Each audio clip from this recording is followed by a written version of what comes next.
Happy Wednesday morning, everybody. Hope everybody's having a great week so far. Tell me your locations in the comments. As y'all are coming into the comments, tell me your location in the comments, and we're going to get started in a moment.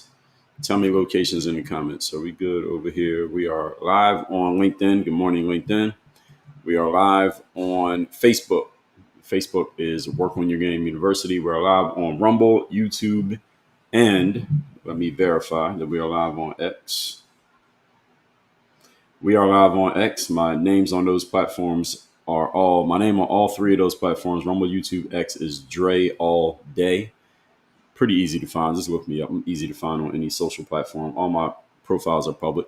We are live on X. Good morning over there on X. Rumble, YouTube, pointed out, YouTube, Rumble Studio. Shout out to Rumble Studio.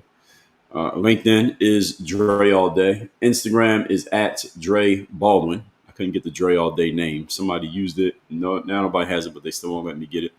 So shout out to Instagram at Dre Baldwin, and TikTok, which is Work on Your Game. So as y'all are coming in, again, shout yourselves out. Tell me your locations in the comments, and we're going to get into the topic here today. What is the topic here today? It is our favorite topic. It is the gift that keeps on giving. It is Christmas every day, because we're talking about Donald Trump. All right, Donald Trump is the gift that keeps on giving. If you are talking about current events or you're doing any type of content these days, you want one subject that's guaranteed to draw attention, just talk about Donald Trump. So I'm going to talk about Donald Trump because it's guaranteed to draw attention, not for that reason. Actually, that's part of the reason, but actually because something that he said or did, or people's reaction to something that he said or did, is drawing a conversation. So that's what we're talking about it. Again, shout yourselves out in the comment section, and I'll give couple shout outs. Tell me your locations, and we need to get the likes up, folks. Before I start shouting out locations, we have 860 likes on TikTok. We need 1,000. We got to be at least 1,000 likes before I start shouting out anybody. Get the likes up, folks. Get the likes up over there on TikTok. And when we want more likes, then we will use this one. Wait, it's not playing. Let me try that again. Here's my sounds. Have some more chicken. Have some more pie. It doesn't matter if it's boiled or fried. More likes, folks. Like the live over on TikTok. That's your payment is to like the live if you're watching on TikTok. Murphy the Mutt, first comment, Bristol, Tennessee in the house. Good morning. Derek Staincliffe from Orlando. Shout out to Orlando. IT Burnout. Good morning. Carol Ann Collins, Newburgh, New York. Good morning. I'm shouting out locations on TikTok. Classy E, good morning from Ohio. Good morning to you. Don Johnson, Lima, Ohio. Good morning. Carrie, shout out to you for the gifter badge. Happiness Now, good morning from ATL. Love your live. Listen every day. Good to hear from you. Happiness Now. Appreciate it. Shout out to you for the gifter badge. IT Burner gifter badge. Trucker J is covering the country in trucks in Alabama now. Shout out to Trucker J traveling.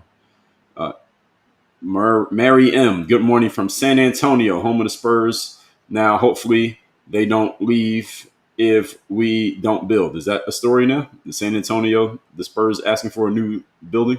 I didn't know that was a story. Shout out to San Antonio. Shout out to the Riverwalk. Nice place. Carrie from Indianapolis, good morning. Homeless Tay say, can anybody please help me get $25 for slip restraint work shoes? All right. Well, Homeless Tay is asking for $25 for some slip restraint work shoes. Sherry 1967 from Michigan. Dave S, Cleveland, Ohio. I'm shouting out locations on TikTok. Trev Tom, good morning. Dirk Farmer, Ashland, Virginia. Shout out to Virginia. Derek Staincliffe, thanks for the follow. Trev Tom, checking in from Tennessee. Tigger says, good morning from Wootown, Massachusetts. Is that Worcester, Massachusetts? I think that's Worcester. Is that right? Pumpkin Town, SC. Is that a real place? Marlene 277. Is that really the name of your town? Pumpkin Town, South Carolina. Okay, shout out to Pumpkin Town. And Deb said, OMG, Newsom is black. Yeah, we'll get into that. Marlene said, yes, it is. All right, shout out to Pumpkin Town, South Carolina. Ela from Cincinnati, Ohio. Dwayne Mitchell, Detroit is in the building. Jennifer Graves, good morning.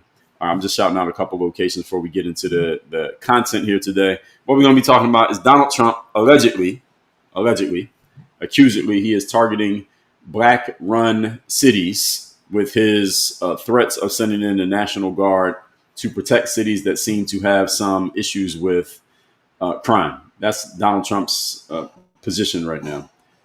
let's see, what is this? All right. So President Donald Trump, and I'm going to introduce myself and tell y'all exactly how things work around here after I go through the intro so y'all know what we're doing.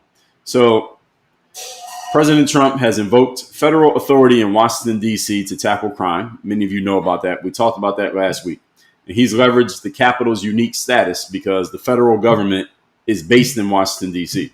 So the president has some leeway and some power to do certain things when it comes to the city of Washington, D.C. that he does not have the power to do in other cities and or states, simply because the government is there in D.C. and D.C. is technically, not technically, but is not a state. It is a city, but it's not a state. And what he did, because the federal government has direct oversight, he used provisions under the Home Rule Act. That's a real thing, capitalized Home Rule Act. Trump directed the National Guard and federal law enforcement. He brought them into the city, and it produced visible results like mass arrests, stretches without homicides. There was like a 10-day stretch over the last, maybe like a week ago. Maybe, I don't know if it ended or not, but I heard this maybe on, today's Wednesday. I heard this on Monday. There was a 10-day stretch in Washington, D.C. where there were no homicides, which is a big deal. If it go 10 days, nobody losing their lives at the hands of another person in Washington, D.C. So this is a big deal. It was the second longest streak they've had all year. Now Trump has signaled, since this worked in Washington, D.C., he's claiming this as a victory, that he is going to do similar things in other cities. So after this produced visible results in D.C., he has signaled that he wants to do similar crackdowns in other cities that have high crime, according to his estimate of what high is. High crime can mean a whole lot of different things depending on who you're talking to and the way you want to measure it. But he has targeted cities such as Chicago. He also mentioned New York City. And now he has his critics. Of course, Donald Trump has 1 million critics, probably more than 1 million.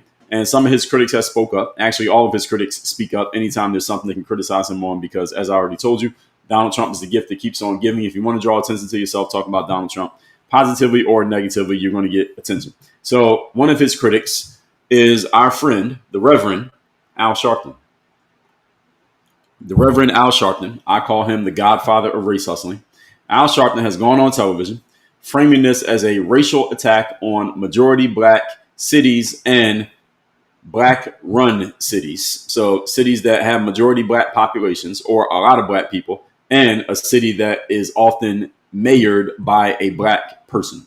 So Reverend Al Sharpton is framing this situation as Donald Trump is only looking at cities that have a leader who is black, and that's the reason why he's doing it. So this is peak. No, this is not peak. That's incorrect. This is classic race hustling by Al Sharpton, racializing a subject that may not have much to do with race. We're going to get into that in a minute, because I'm sure maybe some of you agree with Al Sharpton. Why you agree with Al Sharpton, I don't know, but I do believe many of you do. And he's going on television saying that he's only going after black cities. And he's painting this effort as evidence of more Donald Trump white supremacy, more Donald Trump racism. I mean, we've heard this story before, but people love this story, so we're going to talk about it. Now, Donald Trump maintains that the focus is not on race, but the focus is on crime. And generally, I would have to say, just because there is a correlation between the city being run by a black mayor and the city having a whole bunch of crime does not mean Donald Trump is doing it because the mayor is black. Donald Trump is doing it because the crime is high. And if the crime is high, then the crime is high.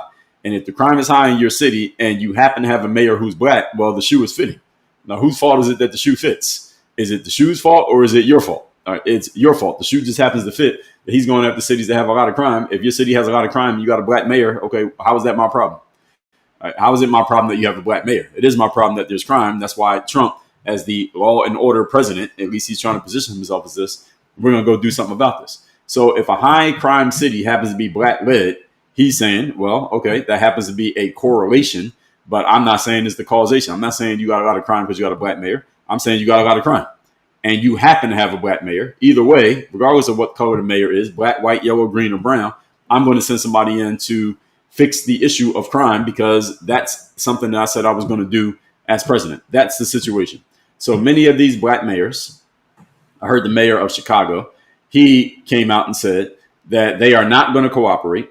And they are, it looks like they're more trying to show political solidarity than they actually are trying to address the public safety concerns that their own residents may be having. So the mayor of Chicago, I believe his name is Mr. Johnson, he comes out and he's saying, well, I think Well, someone asked him the question, would Trump sending in federal aid or federal National Guard, would that help the crime in your city, help reduce the crime in your city? And he responded by saying, well, I think if we had affordable housing for everybody, that would reduce the crime in the city. To that, I say, Mr. Mayor, what the hell are you doing? What are you doing? Mayor Johnson in Chicago, what are you doing? I understand that you have to do your political posturing. I get it. That's part of the game in politics. I've explained this to you all many times. One of the reasons I would never get involved in politics is because you have to lie for a living, and you have to consciously know that you're lying for a living. And that's the only way you can get the job. That's the only way you can keep the job. I can do that kind of job where I know I'm deceiving people on purpose just to keep my position and or to get my next position. These people who are in politics, they have a certain mental makeup, mental wiring that I just couldn't have, especially these career politicians. I'm not even talking about someone like Trump, who's not a career politician. He didn't get into politics until he was, 70-something years old, 60-something years old. But the rest of these people have been doing it their entire lives. I couldn't do it. And the problem, I've said this many times before, many things I'm going to say here today, I have said before, I'm going to reiterate them, is that a lot of people, when it comes to Donald Trump, have tried so hard to oppose anything that he says, does, or allegedly thinks that they are making themselves look silly in the process. So you're saying that we don't want National Guard coming into our city to help with the crime issue simply because Donald Trump said it. That's what you're saying. We don't want him to come in because Donald Trump said it. He said we have more affordable housing. Well, the reality is, yes, does crime and housing, are they correlated in some way? Sure. We can, depending on what stats you look at and how you want to parse the data, you can make any data look like it's causing anything. Then if you know anything about statistics, you can make any stat look any way you want to make it look, depending on how you manipulate the data. However, at the same time, we all can agree, especially those of you who are from the hood, majority black neighborhoods where crime does happen, is that people don't commit crime because they don't have somewhere to live. They commit crime because they're criminals. That's why people commit crime. There are people out there who just commit crime because they ain't got nothing better to do. They don't see a better idea, and that's what they decide to do. You put them in a house, they're still going to commit crimes. There are people who have housing who still commit crimes.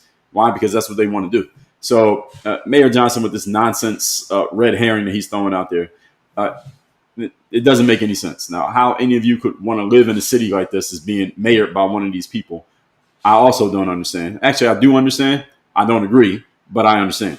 So many black mayors, as I said, they have promised to not cooperate as a show of, I guess if you want to call this solidarity in fighting against Trump, rather than actually helping their citizens with their residents with their public safety concerns. So this creates this tug of war that always happens as long as Trump is involved, and has reignited this entire debate. Now, is this about law and order, or is it about race and political control? That's really what we're going to discuss here today. Is this really Trump enforcing this law and order edict that he's come out with, or is Donald Trump just racializing this and just giving us more signs of his racism and his white supremacy and his anti-black stance and position? That's the question that we shall answer. For those who don't know me, my name is Dre Baldwin. Many know me as Dre all day. I'm a former 9-year professional athlete, written several books, done a couple TED Talks, and run this company called Work on Your Game Incorporated. What we do here is we help you with process, structure, disciplines, performance, and systems, all designed to put you in a position energetically to where you are commanding the room. You have a presence. Everybody listens to you. Everybody follows you. People notice you, remember you, and are willing to go with what you want to do based on not even hearing you speak, not even knowing who you are, based on the way that you walk into the room. All of that happens as a result of you having all these conscious things that we talk about: process, systems, discipline, accountability, confidence, and following through the way you're supposed to in your business and your personal life, in and outside of the business world, on and off the court or the field if you happen to be an athlete. You can learn more about that by going to the link in my profile, or the links that you see, or the link, let's just say the link that you see in my profile, bio, or pinned comments, depending on which app you're watching me on. For those of you who are not familiar here, I'm live on 7. Keep getting the likes up, TikTok. Please keep getting the likes up over there on TikTok. Have some more chicken. Have some more pie. It doesn't matter if it's boiled or fried. Please keep getting the likes up.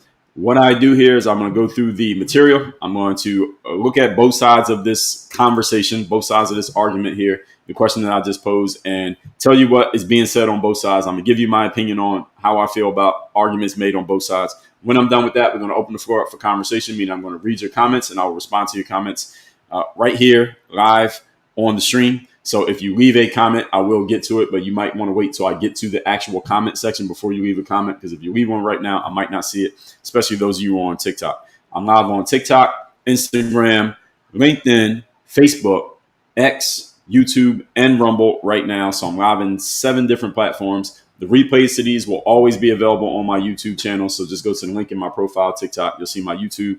Also on Instagram, make sure you follow me on Instagram. You want to see my daily story on IG, where I am pretty active.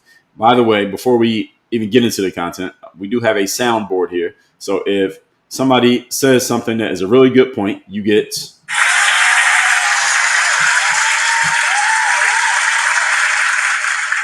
the round of applause. If you use any type of logical fallacy, such as specifically the straw man logical fallacy, which is where you misrepresent a point in order to make it easier for you to argue against, you will hear Strawberry cheesecake. If you use an ad hominem, meaning you're personally attacking a person, whether me or anybody else, rather than actually addressing their position, then you will get. Is that like a personal attack or something? If you say something that is an attempt to be funny and appeal to ridicule, even though it's logically inaccurate, you will get. I like your funny words, Magic Man. If you use any type of appeal to emotion, you're trying to get people to agree with you just based on emotion without any logic, then you're going to get. Emotional, damn it. If you say something that just doesn't make any sense, it's a non sequitur, you're basically trying to connect 2 points, but there is no real logical connection, you will hear. You're not that guy, pal. Trust me. You're not that guy. Okay. All right, everybody got it?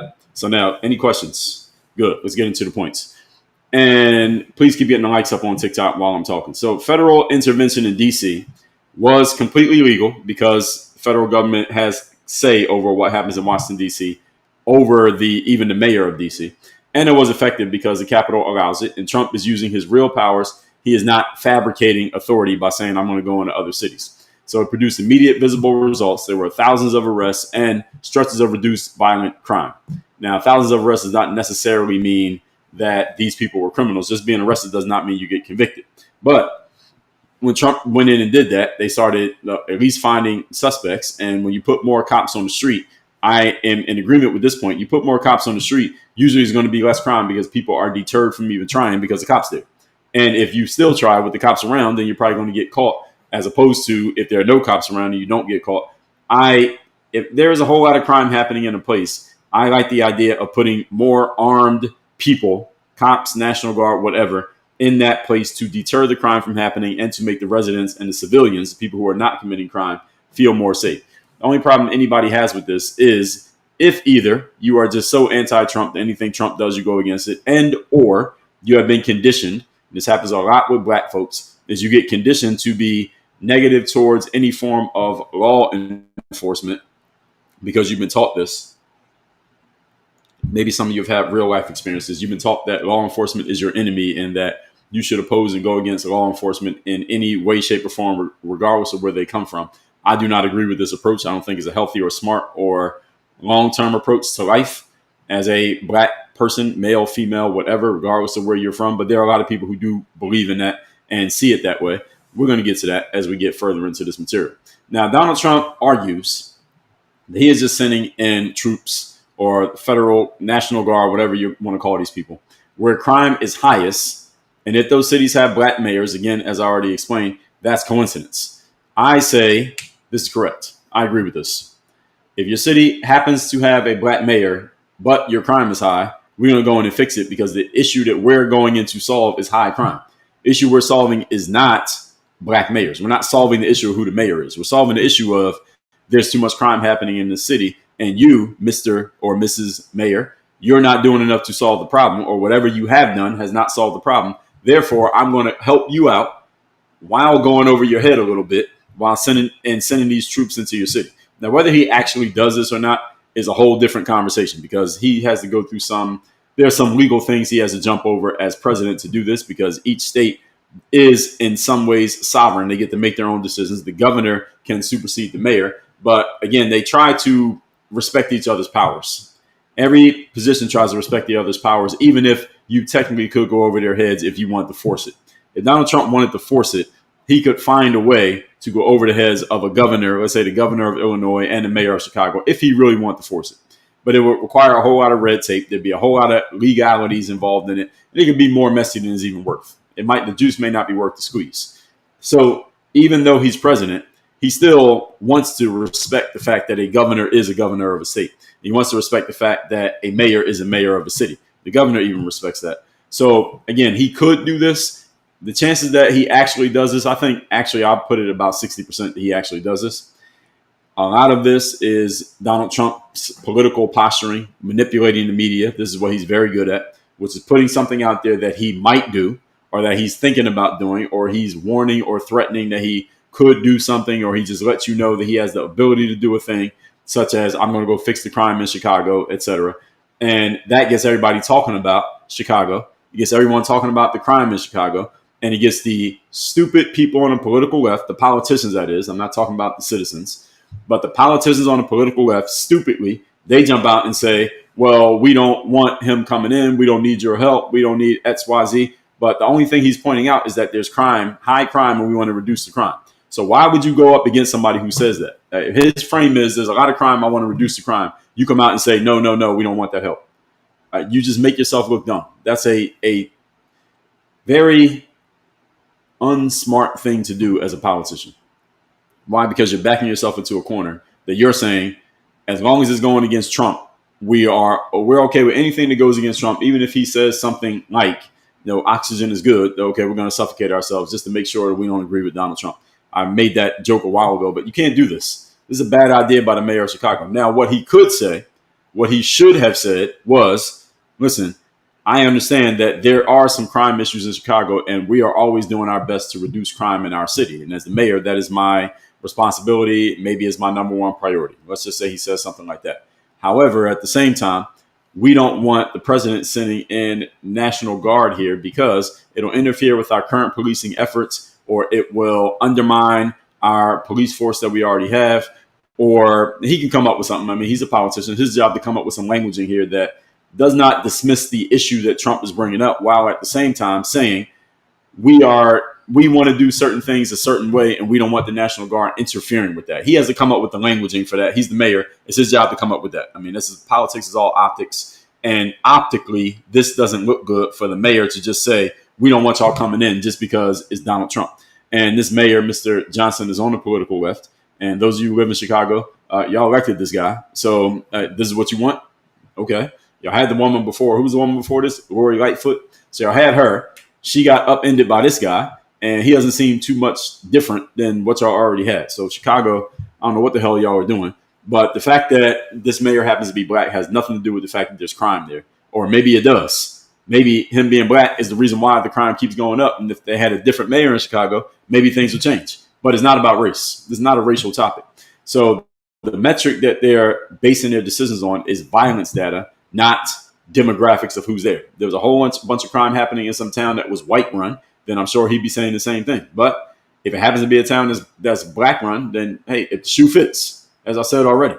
So Reverend Al Sharpton, the godfather of race hustling, he and Jesse Jackson are the godfathers of race hustling. We got to give Jesse his credit too. Jesse's kind of out of the game at this point.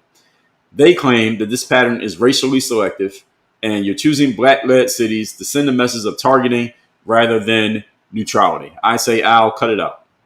Now, Al Sharpton can't cut it out. He can't stop being who he is. It's like telling a dog to stop barking. You can't do it. Al Sharpton is going to do what Al Sharpton does, which is race hustling. Those of you not familiar with me using the term race hustling is when a person, usually a black person, they take some subject that happens to involve multiple races, but it's not about race, and then they focus on the racial dynamics of the situation and turn it into a racial situation, even though race has little to do with why what is happening is happening.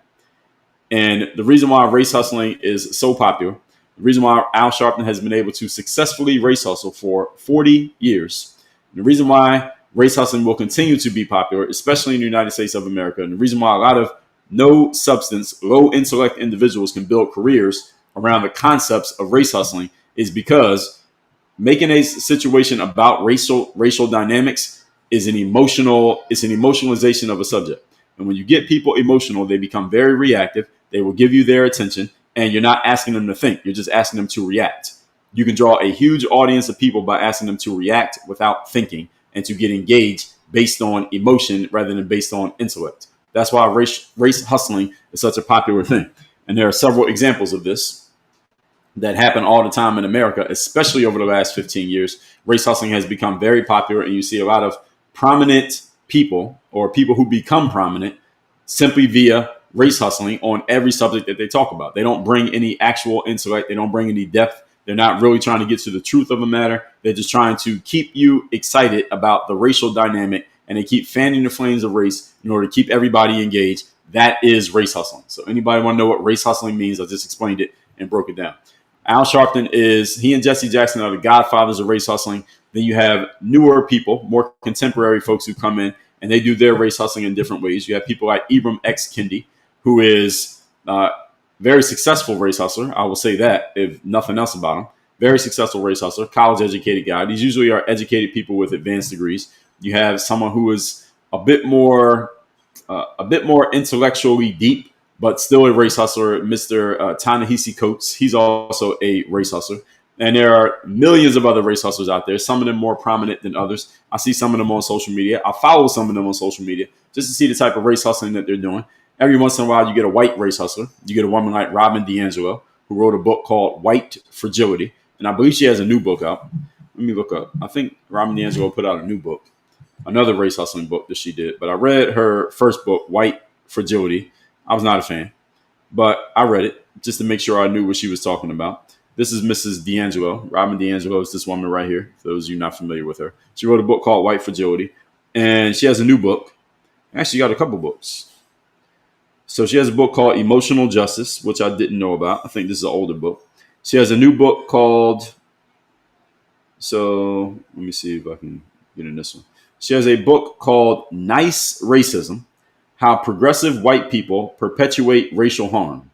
Now, I like how she starts this subtitle, How Progressive White People, and there are some things that need to be said about progressive white people, but how she ends it is wrong, perpetuate racial harm.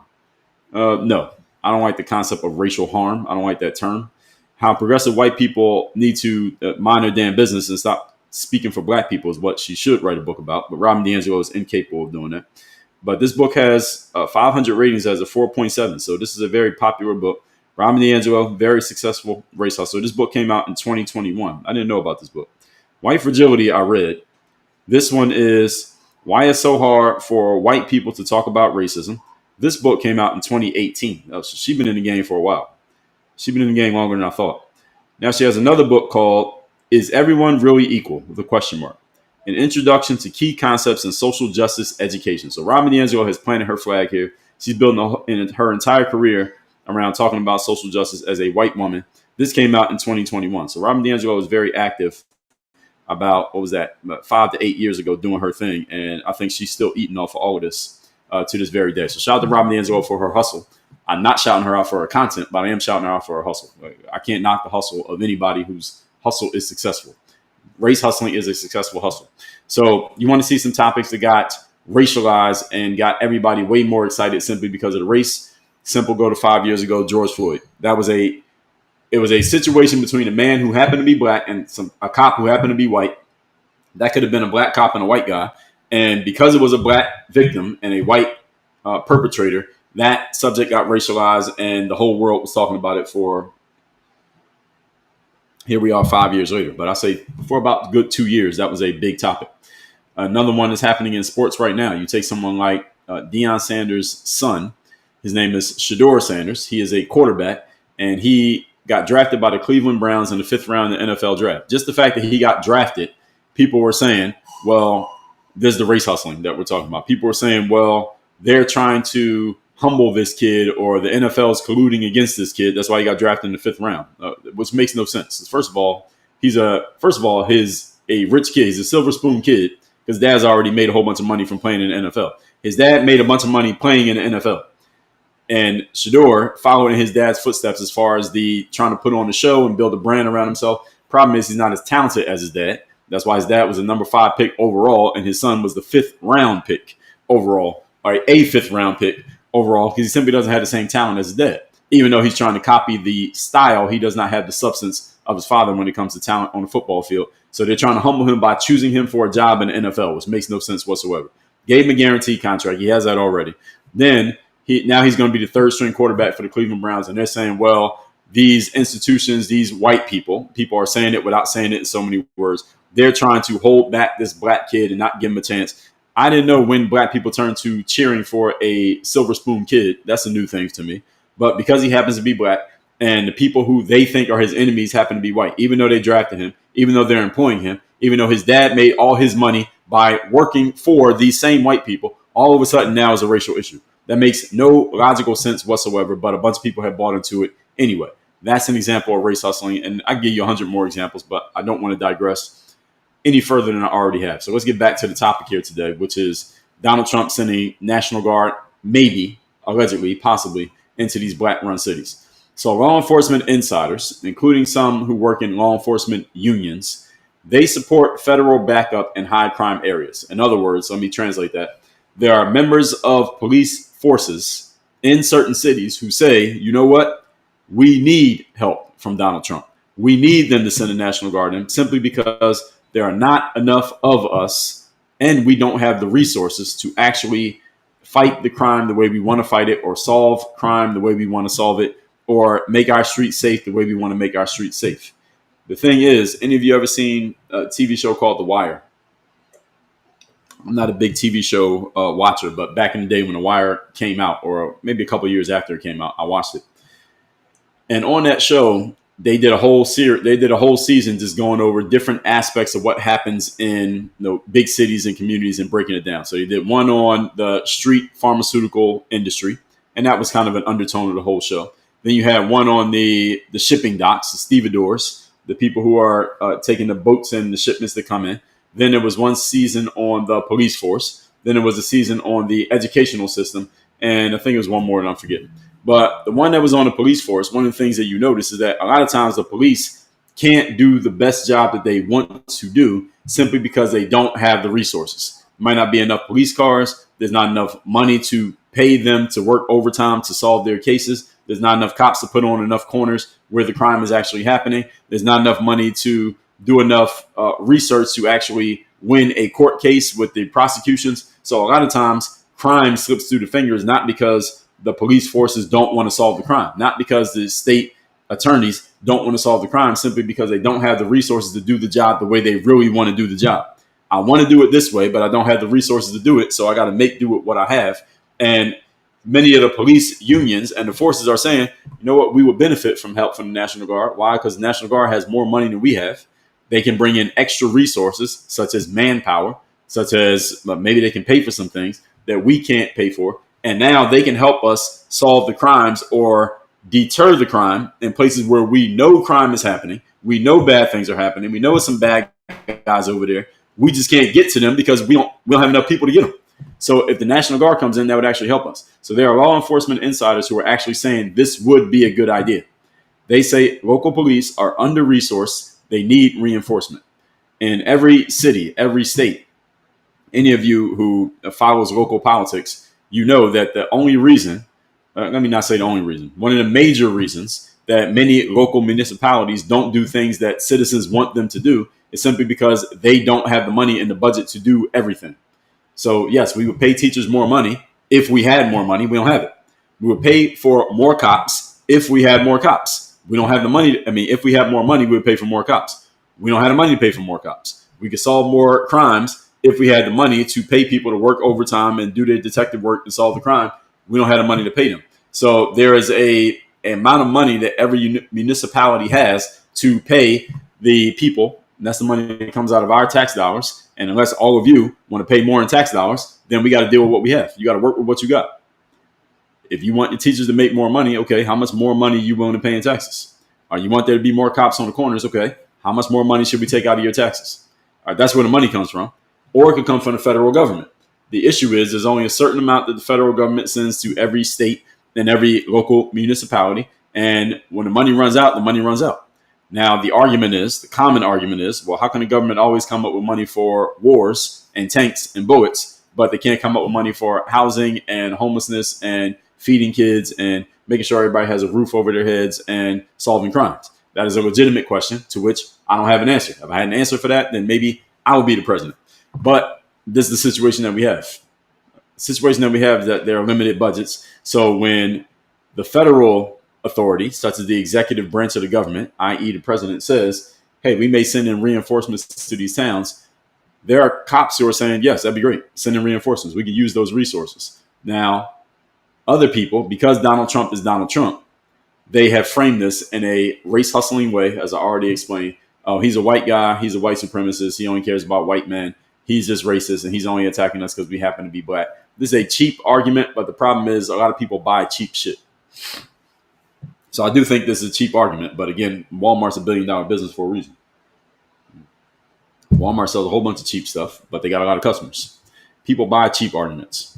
Why? Because it doesn't require thinking, as I've already explained. So mayors and city councils, they are opposing this as unconstitutional overreach, and technically they are right.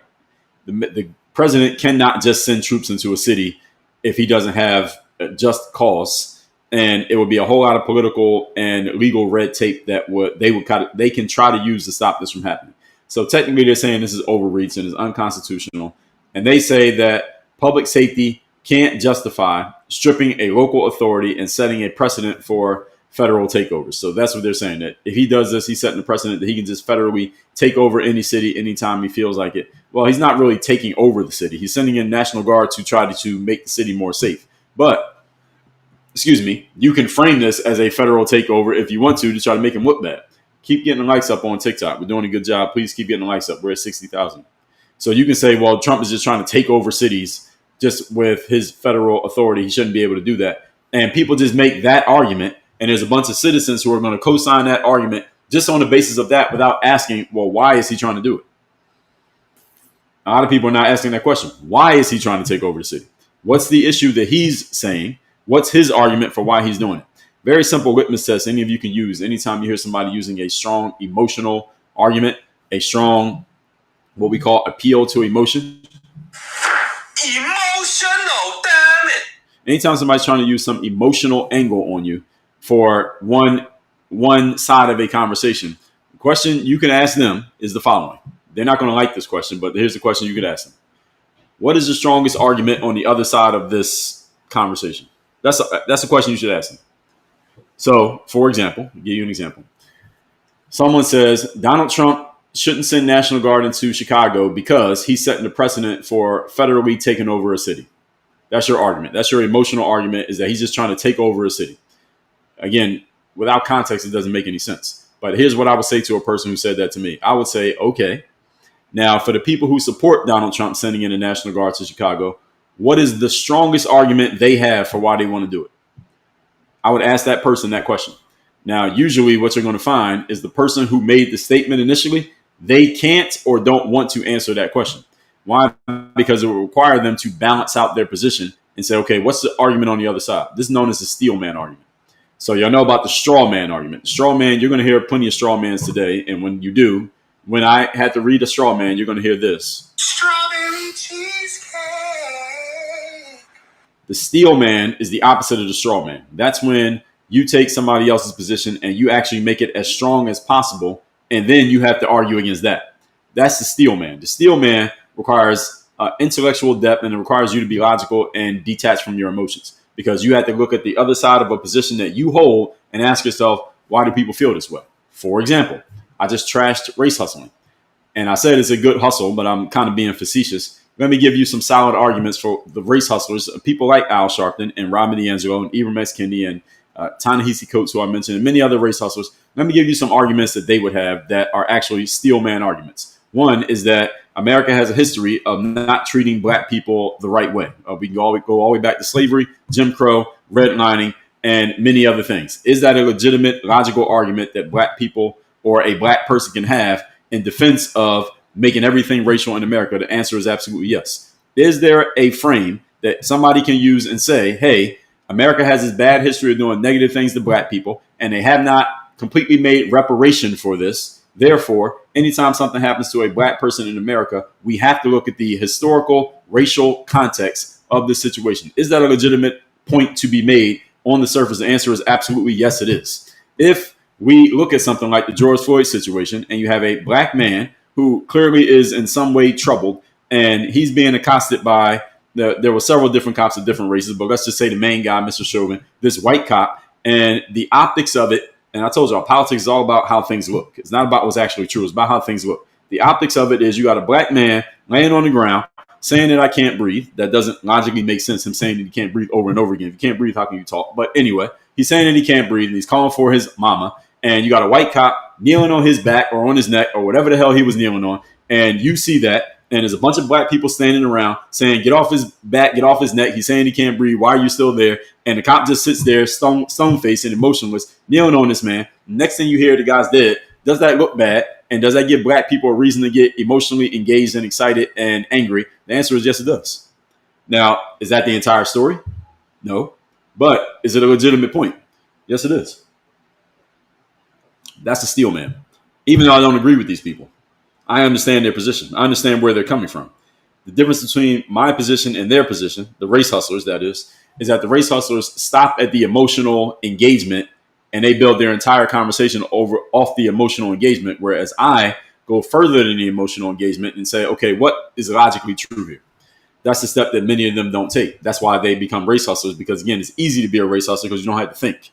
Actually, they do a good amount of thinking. What they think about is, how can I make a big story out of this emotional point rather than diving into the logic? Because as soon as you dive into logic, you're asking people to think. You ask people to think, you're going to start losing audience members. Why? Because most people don't think, they don't read, and they're lazy. So I understand the race hustling. I could do a better job of race hustling than all the race hustlers if I decide to be a race hustler. I just don't want to go into that lane because I don't like lying to people for a living. They're lying to people for a living. They're either lying by omission or they're lying out of ignorance, but either way, they're lying because they're not giving you the whole truth. The whole truth is all the facts of a situation put in complete context, not just the pieces that you want to pick and choose and use to make an emotional argument that gets people riled up, engaged, and excited. That's what makes them race hustlers. And I've done a lot of material on race hustlers. If you want to hear me talk about them in more depth, just go on YouTube and look up my name and type in race hustler. I've done several pieces of content addressing the race hustlers, their work, why they do what they do, and why I generally disagree with their frame. Even though I understand that there is some legitimacy to why they're doing it, doesn't mean that their overall conclusions are correct, and they're not correct. Continuing. So mayors and city councils, already talked about that. Residents tired of violence. You live in a city where there's violence and you're a civilian, meaning you're not committing any crimes. Federal muscle feels like overdue help. Like, yes, thank you for coming in here and doing something about that. There are communities out there, black people communities. I'm not talking white people, black people. People who might not even be supporters of Trump. Maybe they didn't vote for Trump. Maybe they did. Maybe they didn't vote at all. Black people who will openly welcome the presence of the National Guard in their city as deterrents to crime. Why is this? If you are a civilian, what do I mean by civilian? Civilian in this context means you're not committing crime. All right, so you're going about your day every day. You're not committing crime. You're not trying to commit crime. You're not looking for ways to commit crime. But there are people in your community who are committing crime. For the most part, civilians do not want criminals around them.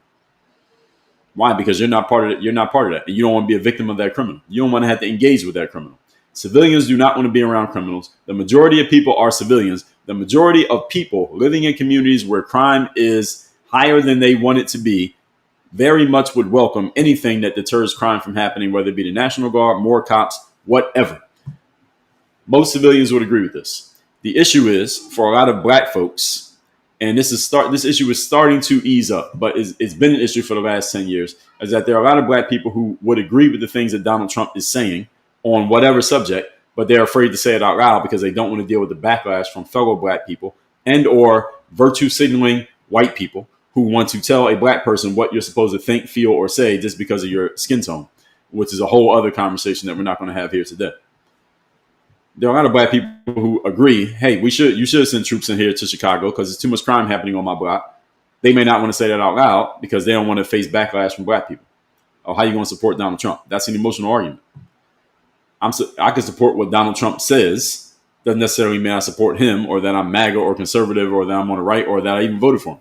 I like what he said on this subject. I'm using this hypothetically. If I live in a city that has a lot of crime and there's a bunch of black people around and there's black people committing the crime and I know that that's what's happening, and Donald Trump says we're going to send troops in there to fix it, and then a bunch of black people say, no, we can't, we're not accepting anything from Donald Trump because he's racist. I say, well, what about the actual point that he made?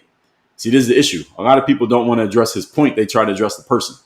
Or they ignore the point, or they knock down any point that the person made because they've decided that they don't like the person. There's a lack of logic. That's a failure in logic. And this is where race hustlers seize. This is why race hustling exists, because they know that this works on most people. So civil libertarians, they warn that a militarized response, National Guard that is, it erodes trust, it escalates tensions, and it normalizes federal intrusion. I say, so what? First of all, let me back up. I'm not saying so what to all that, because not all that's even true. A lot of this is a non sequitur. And when someone uses non sequitur, you'll hear this. You're not that guy, pal. Trust me. You're not that guy. Non sequitur means it does not follow, meaning you're saying one thing and then concluding to another thing, but there's no connection between the 2 points. So people say that a militarized response, that's the National Guard, it erodes trust. What trust? What trust are we talking about? Trust between who? The law enforcement and the criminals? There's no trust between them anyway.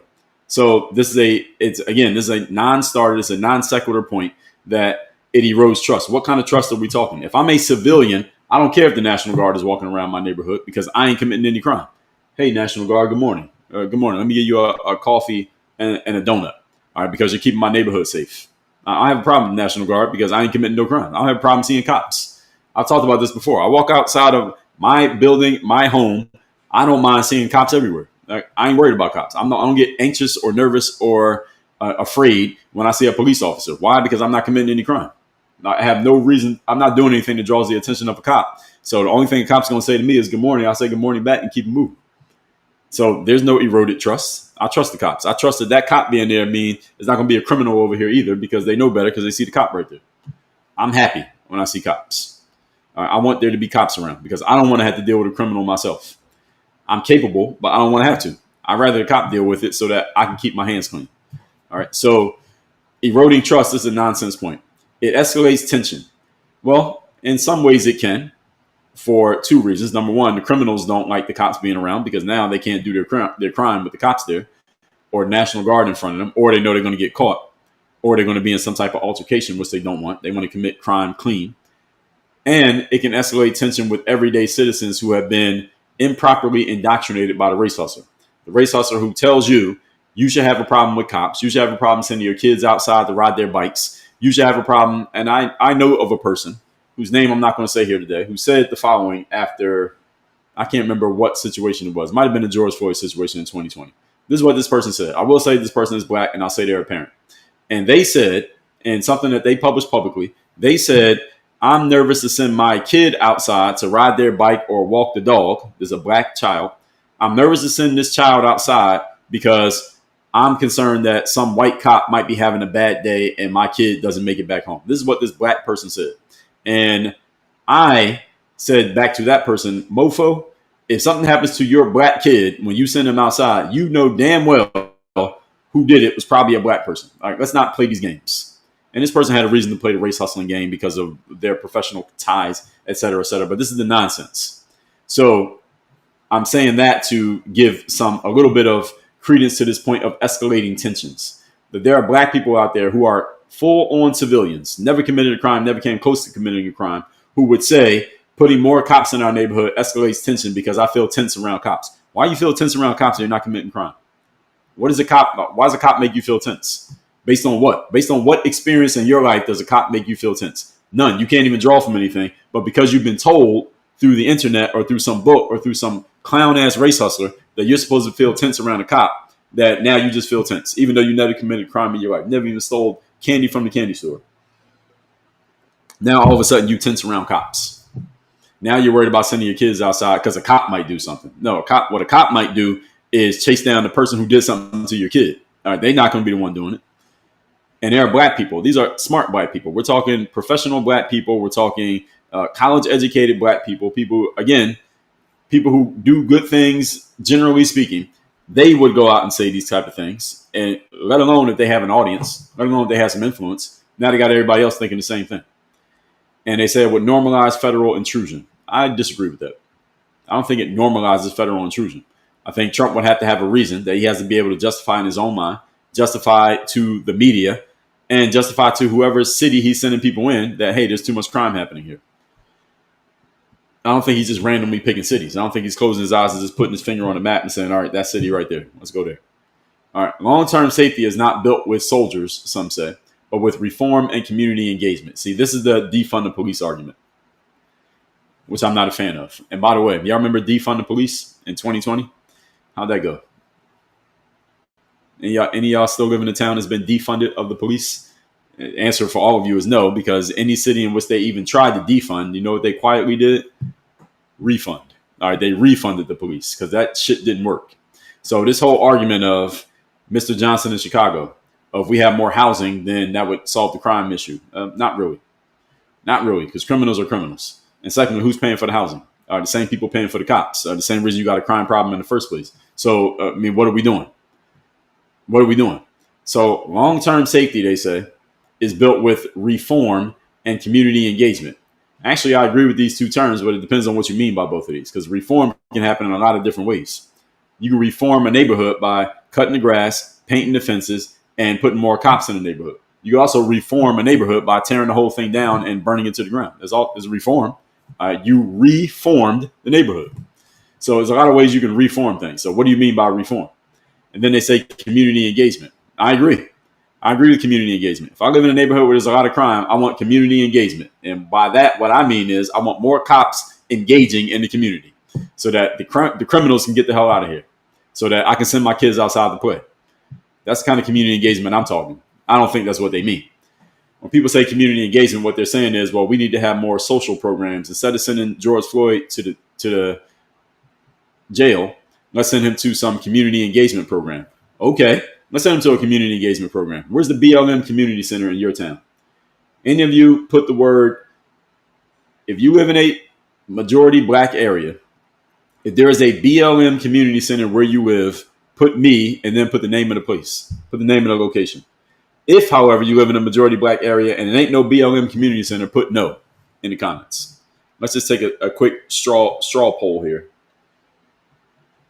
If you live in a place that's majority black and there's a BLM sponsored community center, it has BLM's name on it, put yes, put me, and then put the name of the town. If not, put the word no. All right, so I ain't seen not one BLM community center. So where are we sending the next George Floyd? Where are we sending him? Because that's what we're supposed to do, right? Send him to a community center. Let's do more community engagement so that more George Floyds don't happen. Okay, where are we sending him? Where's this community center at? BLM took in $100 million in 2020. Did y'all know that? $100 million. Where's the community center?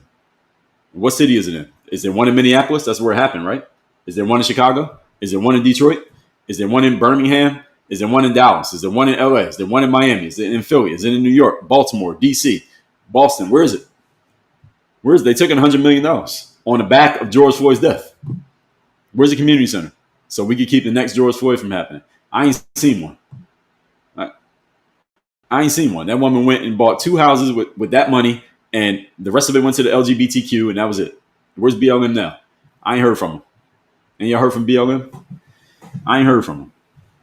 Hustled the shit out of a whole bunch of people in 2020. So people saying that we need more community engagement, again, yes, but it depends on what type of community engagement. First of all, if you commit a violent crime, you got to go to jail. That's just what it is. You commit a violent crime, you got to go to jail. If you get convicted, you got to go to prison. Jail is temporary, prison is more long-term. That's the deal. That's the way it works. Now, if there's a way that you can be engaged with community-wise that can maybe help you shape up your life, that can happen. Let's use George Floyd as an example. He's a good example. In that situation, now he has some other things on his record, but in that situation, the day that he lost his life, he wasn't committing a violent crime. The worst thing he possibly did was pass off a counterfeit bill. Let's say he knew about it. Let's say he didn't know about it. Either way. Okay, you still get arrested because you had a counterfeit bill. You get arrested for that. We put you in the car. We take you to processing. You get a lawyer. Maybe the judge says, hey, Mr. Floyd, good to see you again. What we're going to do is put you in this community engagement program so that kind of thing that happened to you that day doesn't happen again. He didn't commit a violent crime. I will be okay with that. As long as he stays on the up and up and keeps his nose clean, proverbially, keep him in a community program so that he doesn't revert and end up in jail for doing something he wasn't supposed to do. I would actually be all right with that. Now, the problem is he resisted and he started fighting against the cop, and they said, get in the car. He said, I don't want to get in the car. I'm claustrophobic. And he's fighting the cops, and they got to put him on the ground and all the other things that come into it. All right, he did a whole bunch of stupid things that day. I've said that many times. I'll say it again here today. He did a bunch of dumb things that day. He maybe could have got that community engagement had he just gone down to the precinct. He knows the routine. Goes to the precinct, get processed, get your lawyer, go in front of the judge, and the judge gets to decide what happens to you next. You know the deal. All right, it was a counterfeit bill. What is he going to get? Life in prison? All right, he knows the deal. Now, depending on what was going on in his mind, based on whatever he was putting in his body, it may have altered his mindset of thinking. But I get the whole concept of community engagement with the right type of people. You got a prostitute out there. You got people you got people using pharmaceuticals. Yes, engage them with the community so that they can be in better shape. But if we're talking violent crime, which is what Trump is noticing, that's lives being lost. No, we're not doing it. Lives being lost, you got to get behind bars. That's the deal. That's the way it works. Everybody knows this. You get into that, you know what you're getting into. So Trump has turned this concept of law and order into a campaign pillar, which he has.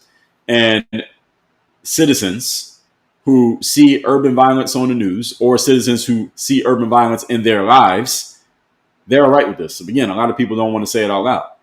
More and more people are becoming willing to say it out loud because of the environment and the climate that we have in here today. But over the last 10 years, a lot of people have been hesitant to say anything in support of Trump in front of other people because you don't know how they're going to react. Or you got a job you got to keep, etc., friends you want to maintain, etc. So it reinforces his brand as a president who does something rather than just debating endlessly. That I think we all would have to agree with, whether you like Trump or not. He ain't just talking. He is actually looking to do these things that he's saying. And again, whether you like him or not, whether you like what he's doing or not, we can agree the guy is taking more action than, what did Joe Biden do? What was Joe Biden doing the last 2 years he was in office? Does anybody know? I don't know. What was Joe Biden doing? Sleeping? What was Joe Biden doing his last 2 years in office? We elected him. Same way we elected Trump. What was he doing? I don't know. At least Donald Trump's doing something. And at least he stands up behind the things that he does, and he will speak on the things that he does. Yesterday, he was talking to the press for like 3 hours. That's more. That 3 hours Donald Trump talked to the press yesterday was more than Joe Biden did in 4 years. Is this true? It's close to true. If it ain't 100% true, it's directionally true. All right. Joe Biden just disappeared. So opponents say Donald Trump is weaponizing crime for politics, scapegoating certain cities to energize his base. I say false. I disagree with this. He's weaponizing crime for politics. How can you weaponize crime? First of all, there has to be crime. If you're going to weaponize crime, there has to be crime. So if there's no crime, you can't weaponize it.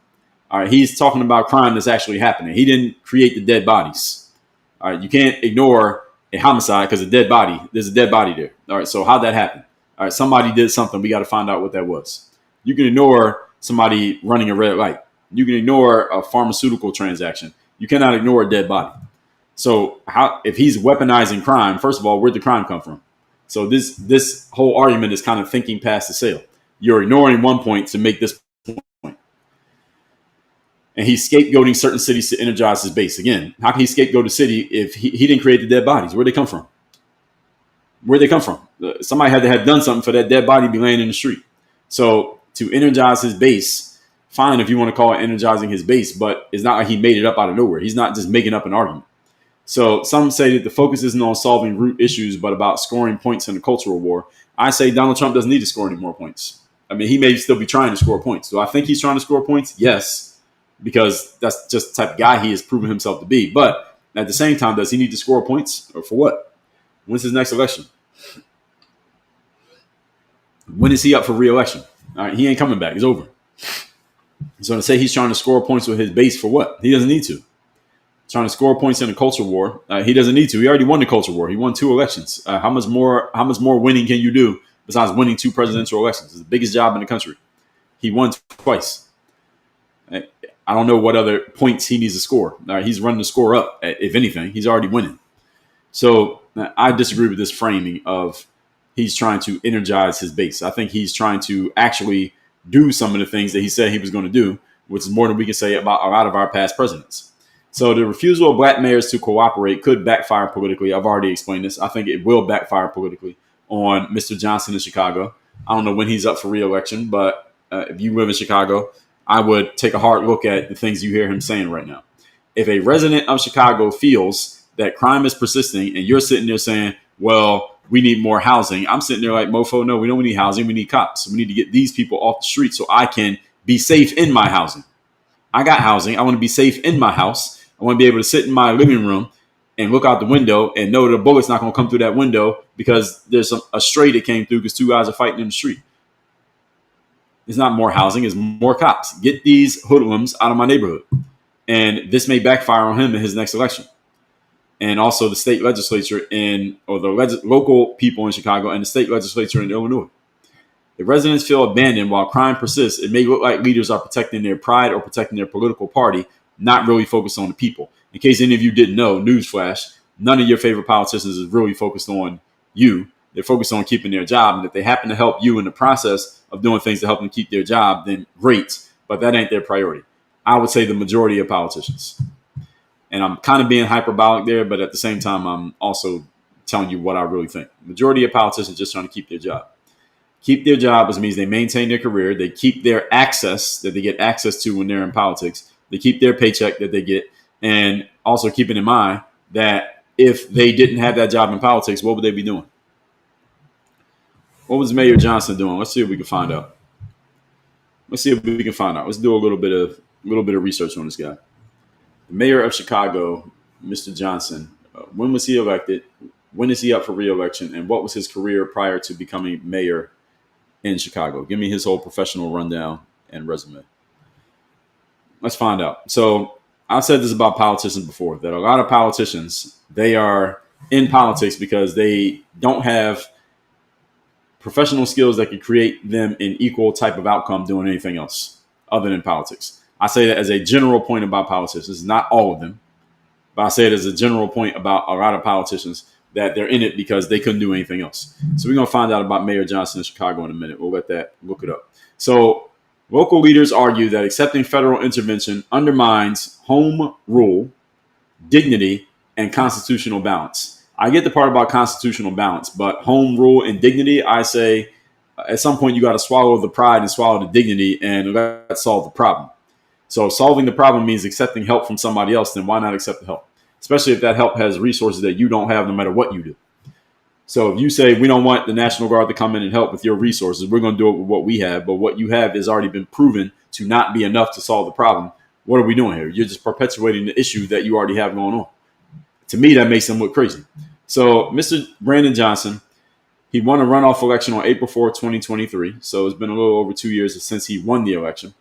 He was inaugurated as the 57th mayor of Chicago in May of 2023. So it's been about 2+ years. Mayoral terms are 4 years in Chicago. His next election is February of 2027. So he is he's in the second half of his term right now. And so he is from Illinois, born in 1976, not that old. So he's not even 50 years old yet. He has a BA and an MA degree from Aurora University, advanced degree holder. Surprise. He began his career as a social studies teacher in Chicago public schools. He became an active leader in the teachers union. Then he got into politics and he was elected to the Cook County Board of Commissioners in 2018, representing the west side of Chicago. He got reelected in 2022. And then in 2023, he ran for mayor.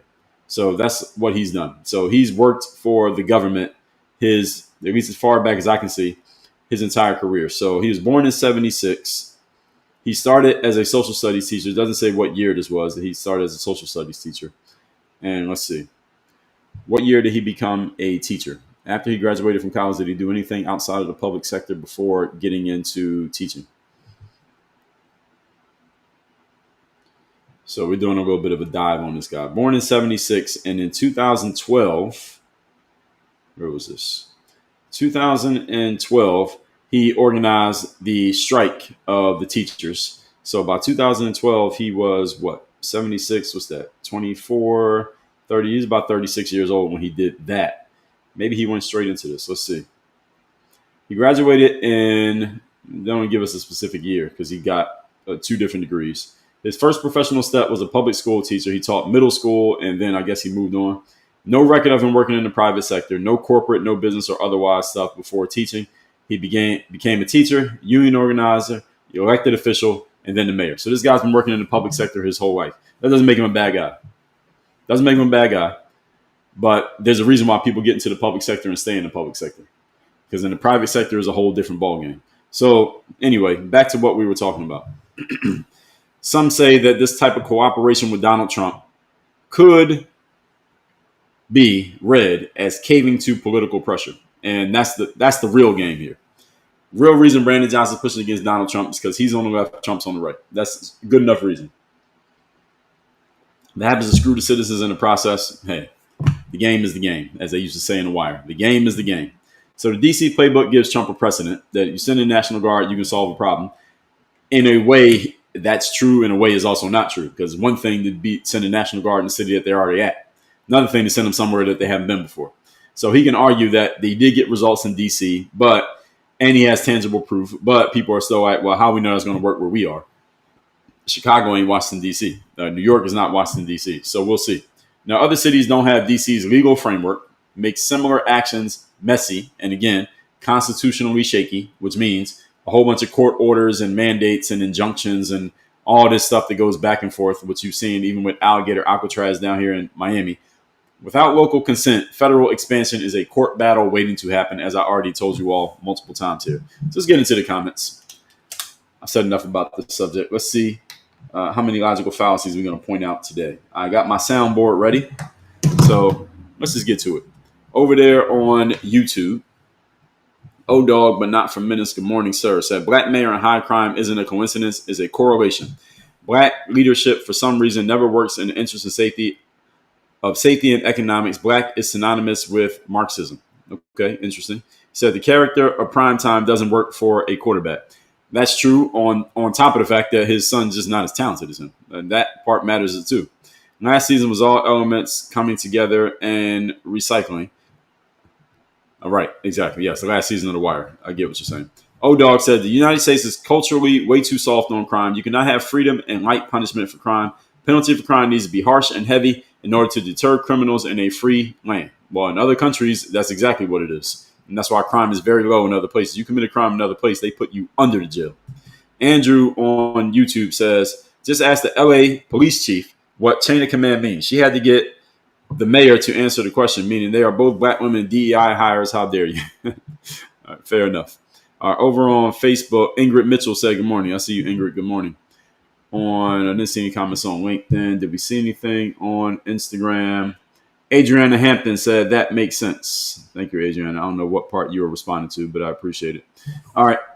TikTok, the home of the logical fallacies. And some of you have actually many of you have good comments too. But if I get logical fallacies, usually they're happening on TikTok. So let's get to it.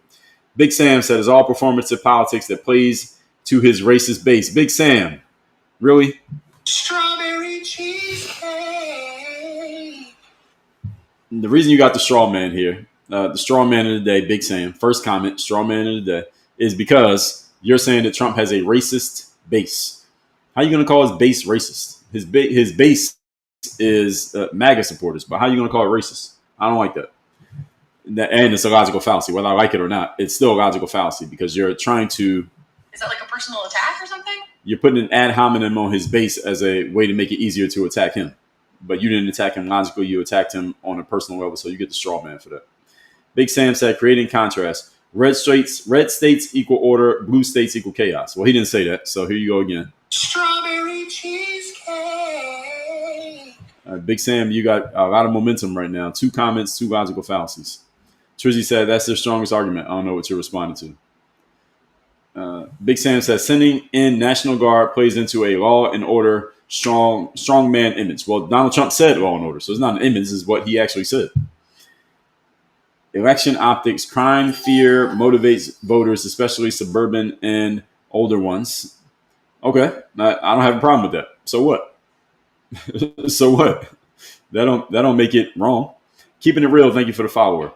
IG said, why send in National Guard? Because locals either can or won't do it themselves. They don't have the resources. The biggest challenge is they don't have the resources. Dana PCOM family, thank you for the love you so much. Carla, Indiana, good morning. Big Sam said, it's not about high crime. It's about using crime as a political narrative tool. I think it's about both. I think it's both. Greg said, what's the optics of January 6th and now using the army in D.C.? What's January 6th have to do with it? Greg, you got to give me some context.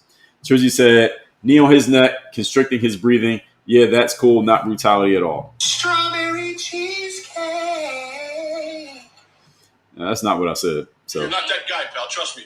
You're not that guy. So you got the non sequitur and the straw man there at the same time, Trizzy. Nice try. Kathleen, already so a bunch of you are responding to what Trizzy said.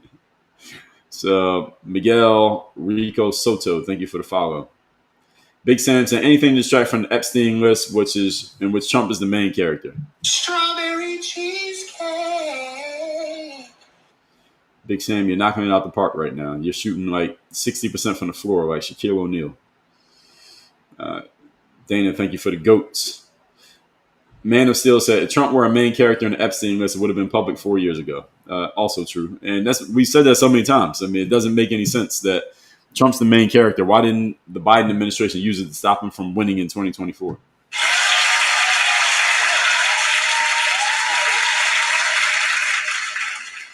IT Burnout said, it's sad that some people in these comments are okay with crime in their cities. Well, I don't think that's actually the case, IT Burnout. They're not okay with crime in their cities. What they're okay with is going against anything Donald Trump says, no matter the cost. That's what they're actually okay with. Lena Sure, thank you for the share. Dana said, I know that's right. No problem seeing cops. Yes, I have no problem with cops. Ryan Lee said exactly. LD Muniz says he's targeting anyone who doesn't agree with him. Really, LD Muniz? Strawberry cheesecake. Do you know how many people on the political right got charged, indicted, and even prosecuted under the Biden administration? So if you're playing that game, I think the Biden administration is in the lead. If there's a scoreboard, I think the Biden administration is in the lead in going after Trump people on the right than Trump is in going after people on the left. Melly said, only people breaking the law will be worried about fixing crime or would be opposed to it, but they're not the ones talking. It's civilians who are talking. These politicians aren't breaking the law, at least not violent crime. They're not the ones doing it, so it doesn't even make any sense. Big Sam, let's see if he can keep the streak going. He said the guard militarizing streets, silencing dissent, or targeting political opponents shows the government ruling over us, not with us. Big Sam, that's a weak point. You got to come with something better than that. I can't even give you a soundboard for that one. You got to give me something better. User said the point is, why don't the president send the National Guard into Republican high crime cities? Like which one? Name one. Which one are we talking? It's not an equal deal. Like I sent the National Guard into a Democrat city. Now I got to balance it out by sending it to a Republican city. What are we talking about here? You're not that guy, pal. Trust me. You're not that guy. Okay. That's a non sequitur. You send it to the place where the crime is high, regardless of what it is. As they say, the squeaky wheel gets the oil. Travis Thurman said, are you serious? I don't know what you're responding to.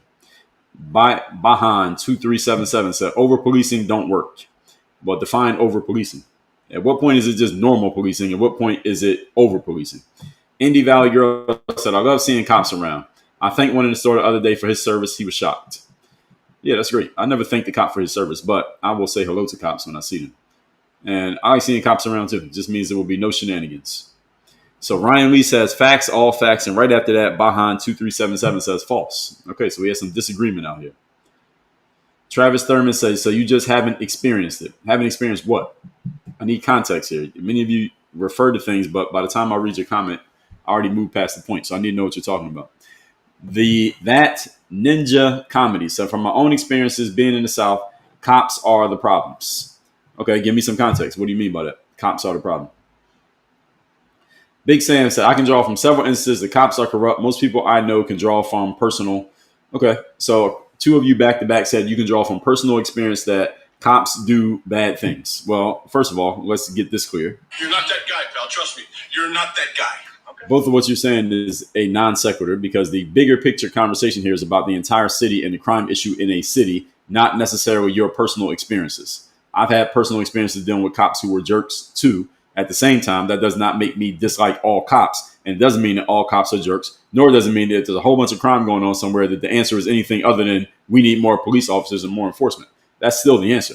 So just because you've had an anecdotal experience of cops doing something wrong or 10 of them, or you know a bunch of people who can co-sign it, does not undermine the overall argument that's being made here in this conversation. ENA CEO said you don't live in Chicago. You're not that guy, pal. Trust me. You're not that guy. Okay. Also, strawberry cheesecake. You don't have to live in Chicago to understand that if there's high crime in Chicago and the cops in Chicago haven't solved the problem, then they need more resources than the current resources that they have. Why do I need to live in Chicago to understand that? Does living in Chicago give you more insight into whether there is high crime in Chicago or not? Because everybody can read data. You can read data from Utah, Washington, Montana, Alabama, or South Carolina. Why do I need to live in Chicago to understand the data that says there's high crime, violent crime happening in Chicago? Ina, CEO, please explain that to me. And you're a CEO, so you should know better than to make this straw man argument. Trizzy said, Elijah McCain disagrees with you, was an innocent boy. Anecdotal fallacy. You're not that guy, pal. Trust me. You're not that guy. Okay. Bahan said, do you know what defund mean? Strawberry cheesecake. That's called a Socratic trap. Let's see. Dana said, exactly, refunded them. Yeah, they did. Big Sam said, you are correct. He is not picking states randomly. He is picking blue states to build the narrative. Strawberry cheesecake. So Big Sam is like the Bill Russell of logical fallacies so far here today. The straw man. He's got like 6 of them, and he only left like 7 comments. So Big Sam, I don't think you've been around since we started using the strawberry cheesecake, but you got a lot of it. So I hope you like cheesecake. The Ninja Comedy said, no, you don't fix oppression with more oppression. Oh, cut it out. You're not that guy, pal. Trust me. You're not that guy. Okay. I'm even laughing at that. So you get this one too. Oh, I like your funny words, Magic Man. You're not oppressed, that Ninja Comedy. If you were oppressed, what you doing on TikTok at 9:24 in the morning on a Wednesday? You're oppressed, but you're on TikTok leaving comments on a live stream. How oppressed are you? And having cops around is not oppression. Please, come with something better than that. Where'd you get that comment from? Danny Heel said, cops are human too. Not all cops are good. Not all cops are bad and vice versa. That's correct. I agree with that. Organic Bounteous says Chicago will be a stronghold and they will retreat. A stronghold of what? Organic Bounteous. What are you saying here? I need you to be more specific what you're saying. And who's going to retreat? The National Guard? From who? They're going to retreat from civilians in Chicago? I don't know about that. Stefan said, oh, Lord. Another pat me on the head, sir. Scott, this is a dangerous individual. Know his face. Is that like a personal attack or something? Emotional, damn it. Strawberry cheesecake.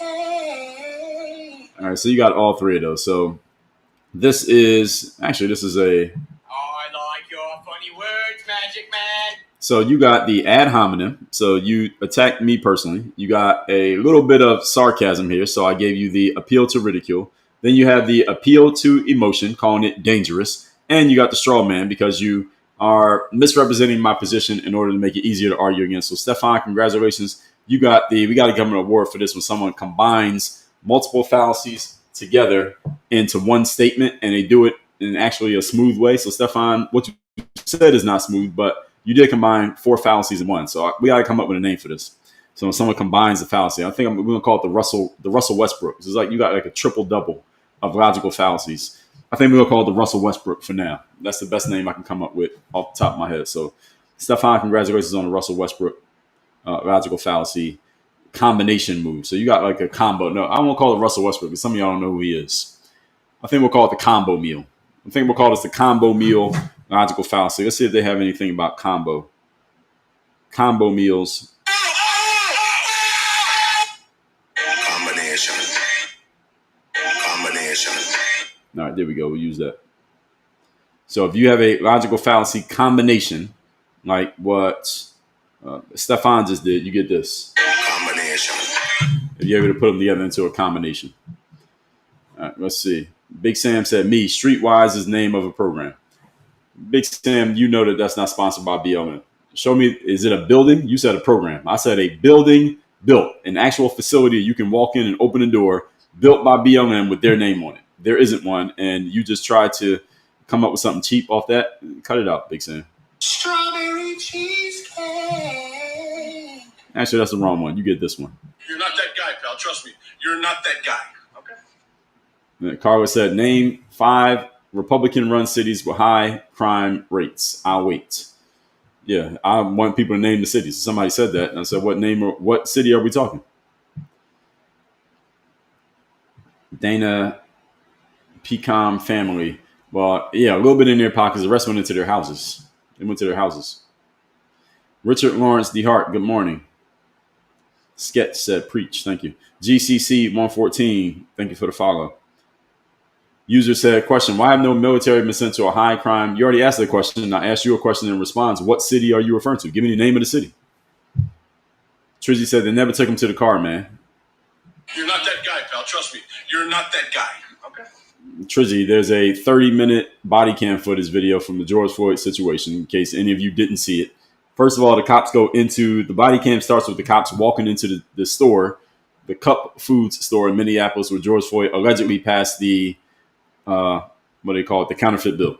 They go in there and ask the guy about it. They said the guy tried to pass a counterfeit bill. He's sitting over there in his car. Cops go out there to the car. George Floyd and two of his friends are sitting in the car. His two friends are sitting in the back seat. George Floyd sitting in the driver's seat. Cops walk over to George Floyd. They start asking him questions. You know how the cops are. They ask him questions. George Floyd basically starts bitching. Don't take me to jail. Something he's saying. He's trying to give some excuse to not get taken to jail. The cop tell him, get out of the car. Get out of the car. Get out of the car. George Floyd gets out of the car. George Floyd gets out of the car, the back of the car. They take George Floyd's friends. They tell them to get out the car. They're not in any trouble. They just tell him to get out the car. George Floyd gets out the car. They tell him to go stand against the wall. George Floyd starts saying that I can't breathe. He's still standing up. He says, I can't breathe. He doesn't even have cuffs on. He says, I can't breathe. Then the cops decide they're going to put cuffs on George Floyd. They put cuffs on George Floyd. He keeps saying, I can't breathe. I can't breathe. His friends, two black people with him that day, they start saying to him, you can hear this on the footage. Watch the 30-minute George Floyd video. His friends are saying to him, Floyd, stop resisting. They're telling him, stop resisting. Mind you, the cops aren't even touching him at this point. They're just talking to him. They're like, stop resisting. Stop resisting. Just do what they're asking you to do. Anyway, he keeps pushing back verbally. He's only pushing back verbally at this point. The cops bring him over to the cop car. They got like a truck, police truck. Not the big truck, but like an SUV. Get into the cop car. George Floyd's a big guy. He's like 6'6". He's like, at some point when they're putting him in the car, he's halfway in the car. He's like, I can't get in the car. I'm claustrophobic.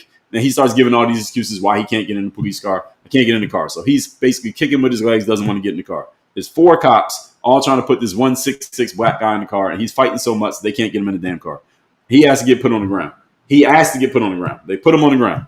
The procedure is, it's in the manual. The procedure is when a guy's on the ground like that, and he seems to be going through some type of episode that may be pharmaceutical related, you put him on the ground face down, and you put pressure on him to hold him down so he doesn't roll all over the street. You're supposed to put pressure on him. The cop, Derek Chauvin, is a small guy. He's probably like 5'6", probably not even 200 pounds. He starts kneeling on George Floyd. George Floyd is writhing and squirming around, talking about, I can't breathe, I can't breathe. The reason why the cops didn't respond to him saying he can't breathe, because he said that when he was still standing up. He said he couldn't breathe when he was still standing up. So I can't breathe seems to be a tactic that he uses when he's trying to get out of trouble with the cops. He just says, I can't breathe, so that they ease up on whatever they're doing. He keeps saying he can't breathe, he can't breathe. He's already in handcuffs. He's clearly at an emotional peak here. He's aroused, let's just say emotionally at this point. He may have had some pharmaceuticals in the system. Actually, we find out that he did through the medical examiner report. He ends up passing away. It looks like he might have given himself a heart attack or something like that. But optically, I said this in late May 2020 when the video came out. I was doing live streams then, not the same type, but I was on Facebook and Instagram. And I said, this doesn't look good for that cop. Even if the cop was right, this don't look good for him. Derek Chauvin got 23 years in incarceration based on the way it looked. Not based on the facts, based on the way it looked. And the facts. But based on the way it looked, he was going to jail either way. Derek Chauvin he probably knew he was going to jail as soon as that happened. Because that video don't look good. And that's what ended up happening. Now, there's a documentary called The Fall of Minneapolis. Many of you don't know about it. Go watch it. It's on YouTube. It's free. It's called The Fall of Minneapolis. In that documentary, it is shown that in the police manual, what Derek Chauvin, that's the white cop kneeling on George Floyd's whatever, neck, back, shoulder, whatever you want to call it, whatever he was kneeling on, it shows in the manual, this is what you do when this happens. Derek Chauvin was literally following the manual. At trial, when they went to trial, the defense, Derek Chauvin's lawyer, wanted to enter that material from the manual in as evidence to exonerate his client. The judge said, you cannot use this material in the case. That happened. That is a fact. Y'all want facts? There's a fact for you. The judge said you cannot enter this material into the case. This cannot be shown to the jury. You can't enter this material. So it never got entered. Then the people who work at the Minneapolis Police Department took the stand. These are the bosses, the higher ups. They took the stand and they were explicitly asked, is the thing that Derek Chauvin did in the manual. They all said no is not in the manual. Now, some of you may say, well, they're lying on the stand. Why didn't they get caught? Because the material that would prove that they were lying was inadmissible. The judge decided you cannot admit this material in court. That happened. Go watch the documentary, and if I got that wrong, you can come back tomorrow and tell me I got it wrong. That's all in the document, in the documentary, rather. So, Trizzy, you are factually incorrect. They did take him to the car. That's how he ended up on the ground. That's why he was laying on the ground next to the car. If they didn't take him to the car, why is he laying on the ground next to the car? So anyway, Wifey Tips, thank you for the Go Popular. Trizzy said, prisons don't rehabilitate as well. That's another problem. Well, the bigger problem, again, this is what we call thinking past the cell, Trizzy. You're saying that prisons don't rehabilitate as well. I generally agree with you. Prisons don't rehabilitate. Question is how you end up in prison in the first place. Now, see, if you don't do anything to end up in prison, you don't have to worry about rehabilitation. Wifey Tips, good morning. Miramar said, your analysis is bad. Okay, what did I get wrong? What did I get wrong? Carla said, then protesters went and defaced the mural memorializing Floyd, make it make sense. Well, the thing is, we don't know who did it. We don't know who did it. User said, you're not arrested for a counterfeit bill unless proven you have knowledge it's not real. No, that's not true. You're arrested when a cop suspects that you have committed a crime, regardless of what the crime is. If a cop suspects that you commit a crime, that's how you get arrested. You don't get arrested based on proof. You get arrested based on the judgment of the police officer. The judgment of the police officer decides whether you get arrested or not. When you go to court, the judicial system interprets whether or not that arrest by the cop was justified or not. And then if it was not, then you go free. If it was, then the court decides what type of punishment you must pay in exchange for your infraction. So a cop's judgment is how you get arrested. You don't get arrested based on proof. And the cops don't prove anything. Even if they think they have proof, they still got to go to court and prove it in front of a judge or a jury. Founder 1977 said, Trump is not solving problem in D.C. It's a Band-Aid. He's working the symptom versus the cause. Well, what's the cause? What's the cause? Founders 1977. If you know what it is, then you might want to let Donald Trump know. But you can let us know so I can assess what you're saying here. Big Sam, he's distracted from the Epstein files. Oh, you tried that one already, Big Sam. Karina said, absolutely, I watched all 3 hours. Well, yeah, Trump goes out there and talks. He shows his face. Dana said he can let the crime continue because people want it to stay. Why waste his time? Okay.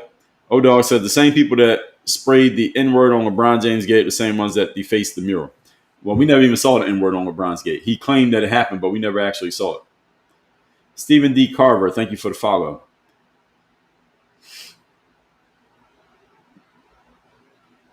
Trizzy said, why wouldn't the 2026 midterm elections matter? I never said anything about the 2026 midterm elections. Strawberry cheesecake. Straw man for you, Trizzy.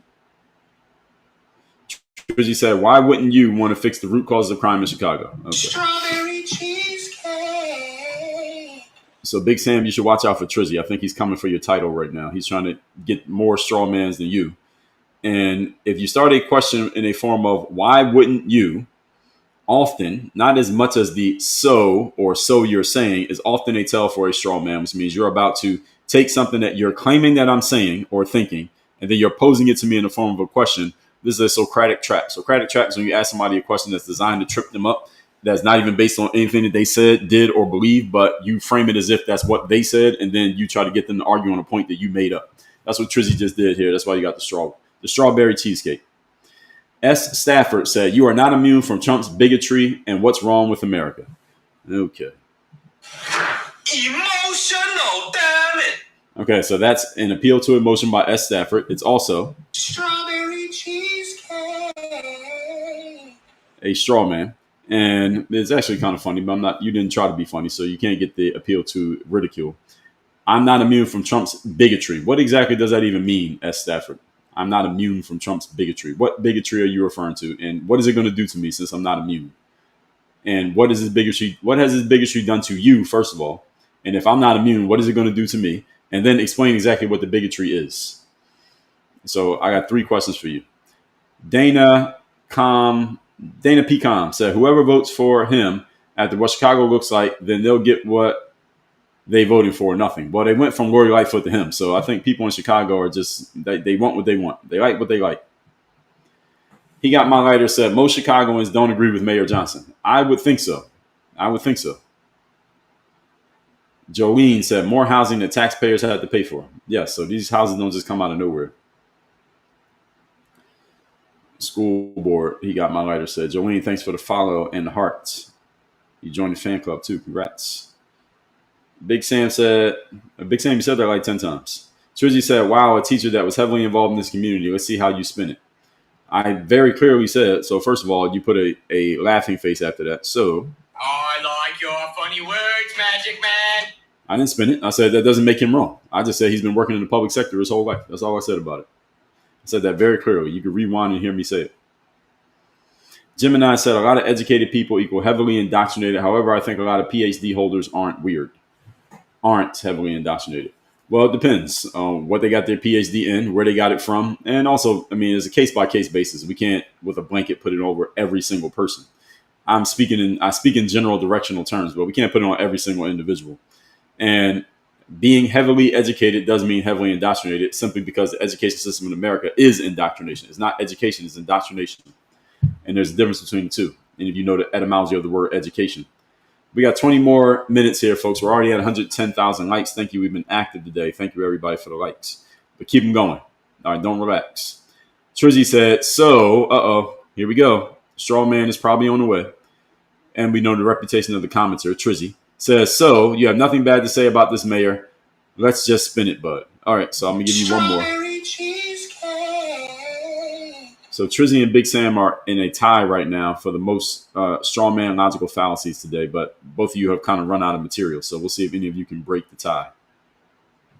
All right, so Mr. Nobody said, Eric Johnson of Dallas is the only black mayor in the U.S. that is conservative. So your premise. I didn't even know about Eric Johnson. He's the only black mayor in the U.S. that's conservative. Is that true? I didn't know about that. But Heck said, I can't understand why. I lost my spot. We got a lot of comments here today. So where was I? I thought I was at the bottom of the comments. I was wrong. All right. Well, Heck said, I can't understand why people would vote in someone who won't help solve the crime problem. Well, I can explain that to you. What if they don't have a better option? Brandon Johnson might have been the best option they had, and he's still not good. Sometimes that happens. Well, Heck said, Trump sees a problem and acts to fix it. Well, Trump sees a problem and he makes news about fixing it is what I would say. I don't say he always acts. And he can't always just act unilaterally. That's why we have the system of checks and balances. He can't just do anything he wants to do. That slows him down. Kathleen said, imagine protesting against making the city safe. So weird.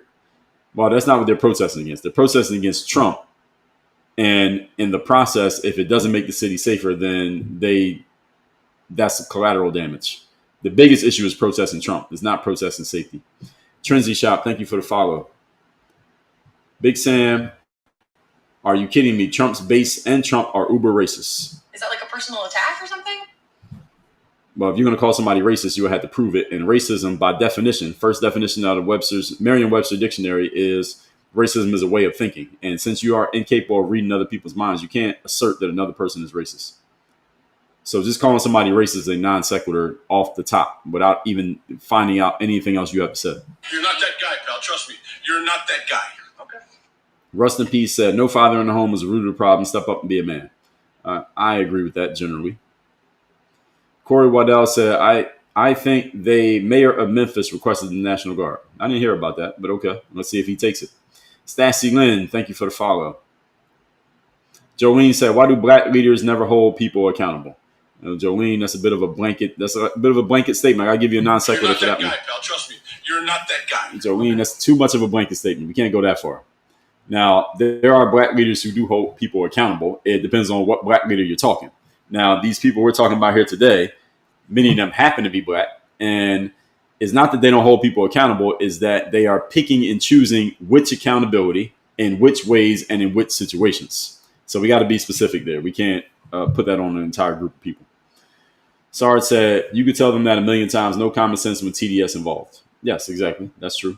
Kathleen said, lefties just do what they're told by their masters on a Democrat plantation. Okay, well, Kathleen, I get what you're saying, but people say the same thing about people on the right. So people make the same kind of statements about the right. Midfree said politics or law enforcement can't fix parents or parenting. Generally true. Big Sam said New Mexico, Alaska, Tennessee, Louisiana, Arkansas all have higher crime rates than the blue states. I'm not talking states, we're talking cities. Chicago and Washington, D.C. are cities, not states. Joey said, it's just all political theater. D.C. is at a 39-year low crime rate. This is for pure intimidation. Well, Joey, that's a non sequitur. You're not that guy, pal. Trust me. You're not that guy. Okay. When Trump says high crime, doesn't mean it has to be higher. It just means it's high. And high is a relative statement. It's subjective. What do you mean by high? You can say somebody who's 6 feet tall is tall, but then you see somebody who's 7 feet tall, they're tall too. So which one is tall?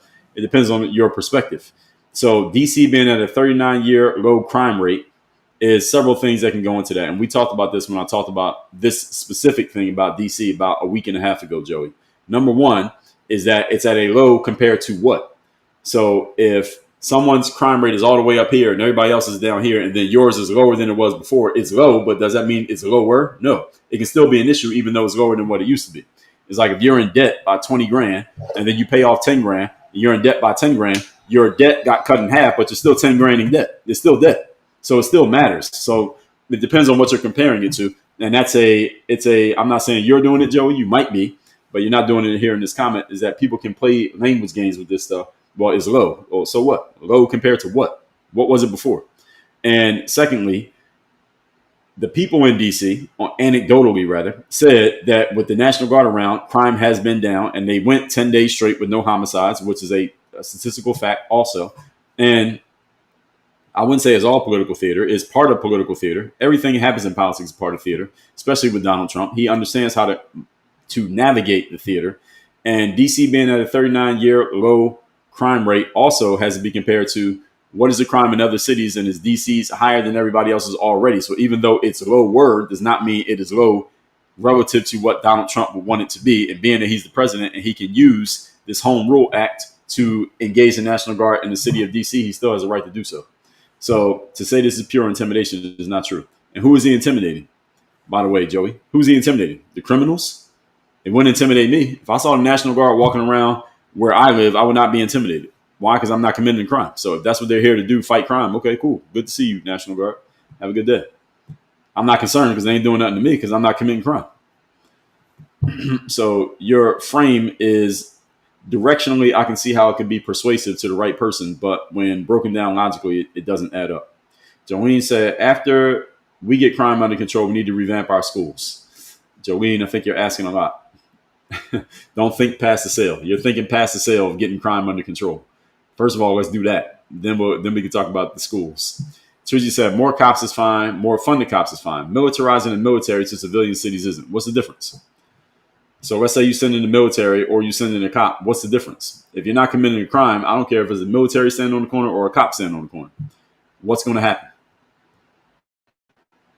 Big Sam said, check the FBI crime rates. No, you check the FBI crime rates because I told you to name 5 cities. You didn't name the cities. That's a Socratic trap. When somebody makes a claim, then you call them on the claim, then they say, go look it up. No, you make the claim, you prove it. DM said, policing does help. Mankind have sin in their heart, so authority is necessary. Well, that's the reason why we got cops. I agree. It's not Florida says it's not about red or blue states. It's about red and blue cities and crime issues in cities. It's not even about red or blue cities. It's about crime issues in cities. It's not about the color of the city. It's about, is there crime, is there not? Or is there high crime? And it's all subjective because the president gets to decide which ones he wants to pay attention to. Crime happens in every city. It's which city does he want to pay attention to? IT Burnout said the people are the problem because they keep electing the same type of leaders.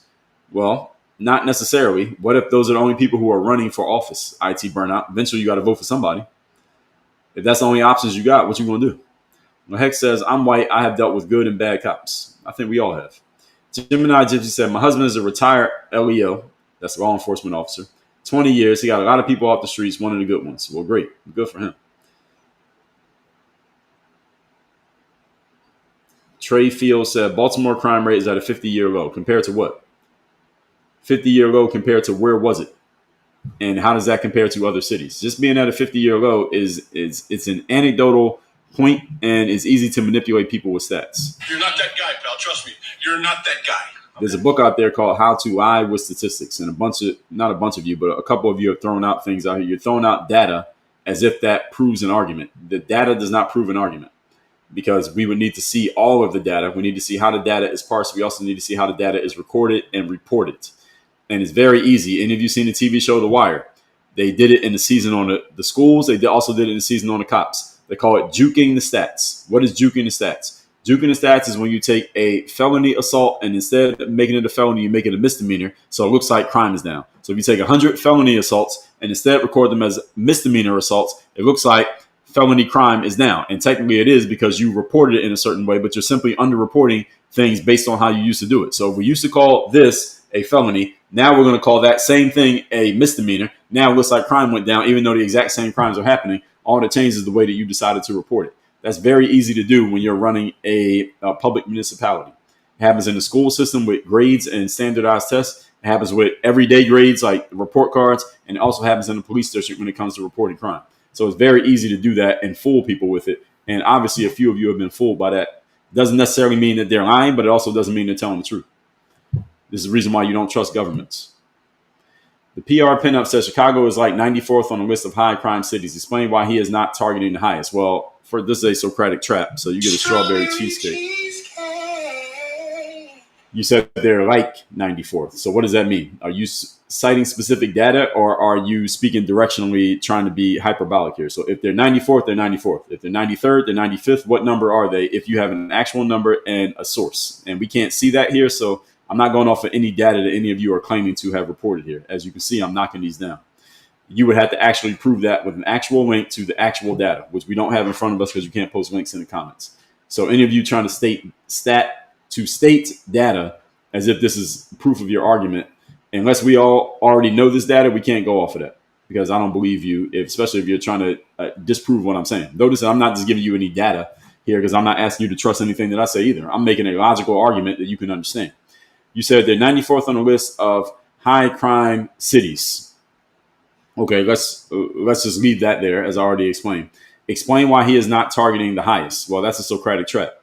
It's a Socratic trap because you're asking me to talk about something that I'm not talking about. That I didn't say Donald Trump has to target the cities with the highest crime rates. I said Donald Trump has pointed out the cities that he sees as having crime issues, and those are the ones he's deciding to target, which is exactly what he is doing. He doesn't have to target cities that are number 1, number 2, number 3 in that order for several reasons. Number 1, he's the president. We elected him. He can choose whichever cities to target that he wishes. Number 2, if a city does have a higher crime rate, it also depends on what is that city already doing to address that crime rate. Number 3, if Donald Trump decides to go for Chicago and Chicago says no and they're pushing back against it, that's how it became a news story. If they said, yes, we'll take it, I probably wouldn't be talking about it right now because it wouldn't be controversial. It wouldn't be an issue. So all of these things factor into it. And you asking me to explain something I'm not even talking about is a logical fallacy known as a red herring. So because of that, you get this. You're not that guy, pal. Trust me. You're not that guy. Okay. Joey says the problem is they're going to keep pushing and taking over all cities against its own citizens. Strawberry cheesecake. What you just described there is, what is that called? I'm forgetting the name of it. It is the slippery slope fallacy that if Donald Trump can put the National Guard in D.C., now he's threatening, he hasn't actually done it yet, to put the National Guard in Chicago or New York, then that means he's going to put the National Guard all over the country. And there's going to be troops on every corner, everywhere in the world, and we won't be able to leave our houses. That is called the slippery slope fallacy. That if we allow one, then it's going to become this, this, this, and this. If you eat one chicken wing, before you know it, you're going to be 400 pounds and obese. Miss Ter Charles said he's only doing this for control. Well, I don't think so, Mr. Charles. Donald Trump already has control. He's the president. What are you talking about? You're not that guy, pal. Trust me. You're not that guy. Okay. Stephen D. Carver said, I worked in the sheriff's department in the 90s. I've seen lazy cops. I'm sure you did. Man of Steel said, Trump's an absolute master of pulling the left's chains and getting them to react. Well, he pulls everybody's chains and gets everybody to react. Whether you're reacting positively or negatively, everybody react. Yo Kirk said, poorly trained cops are dangerous. I agree. Man of Steel said, another 100K day. That's right. Corona Blue said, I love the extra sounds. Yeah, we got a little soundboard here for these logical fallacies. Jolene says, Chicago is a beautiful place that people all over the world used to love to visit no longer. Well, I think there's still nice parts of Chicago. I'm pretty sure there's nice parts of Chicago with lots of cops and lots of good people and no crime happening. Usually in a big city when there's crime, and when a city gets tagged for having crime, it's certain neighborhoods of the city. Like Miami has places where there's crime, but it ain't everywhere in Miami. Philadelphia, New York, Chicago, LA, San Francisco. They all have areas where there is crime, but there are also areas where it's very nice and you wouldn't even know. And if you're in that city, you probably know which one to go to. Heck said, I like the triple double. Yeah, I think we're going to go with the triple double. The logical fallacy, triple double. Man of Steel said 4 fallacy, that's a great hat trick. Yeah, see, hat trick is technically 3. But since they did 4, I'm still giving it a triple double, even though it doesn't technically add up. Alicia Davis Coleman said, forcing resources on the city when none are requested by that city's elected officials is the problem. Not necessarily. You're not that guy, pal. Trust me. You're not that guy. Okay. Alicia, just that comment alone and without context, that sounds correct. But when we add in the context, it's not correct. Because as I've already explained, and as you probably already understand, there's a lot of left-leaning politicians who will resist anything coming from Donald Trump simply because it's coming from Donald Trump. Not because they don't actually need it, not because they don't want it, not because it wouldn't help them, but because they don't want to look like they are getting in bed with and cooperating with Donald Trump, because that would make them look bad to their political base. As I've already explained, a lot of politicians, they're in the business of keeping their jobs, which means assuaging the beliefs and the emotions of their bases rather than actually doing the things that are going to help their people. If they happen to help you in the process, cool. But if they don't and they get to keep their jobs, even better.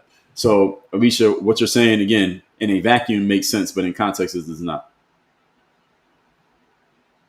Big Sam, it's a building is located in Far Rockaway, New York.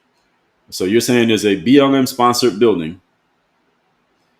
Someone in my TikTok live stream said there's a BLM-sponsored and paid-for building located in Far Rockaway, New York, that BLM built. Can you find out if this actually exists and if this is verified as true? All right, so Big Sam, we're going to look this up and find out if this place is built. And what was the name of that building you said, Big Sam? We're going to look this up and find out, and maybe we'll remove a couple of your logical fallacy strikes if you actually happen to be telling the truth here. Sassy Lynn said, ever since we got a Democrat mayor, our city has gone to shit. What city is that? Trizzy said, FBI says Chicago is 29th most dangerous city. So somebody said 94th, now somebody says 29th. See, this is the reason why I don't believe anybody throwing out any data in these comments. So you try to throw out some statistical data in these comments, is all rejected. Big Sam said, based on FBI crime stats, these states have higher crime than the blue states. Big Sam, I made it very clear I was talking about cities, not states. You posted the same comment again. Trey, thank you for the share. Trizzy said he wasn't 6'6". Okay, let's find out.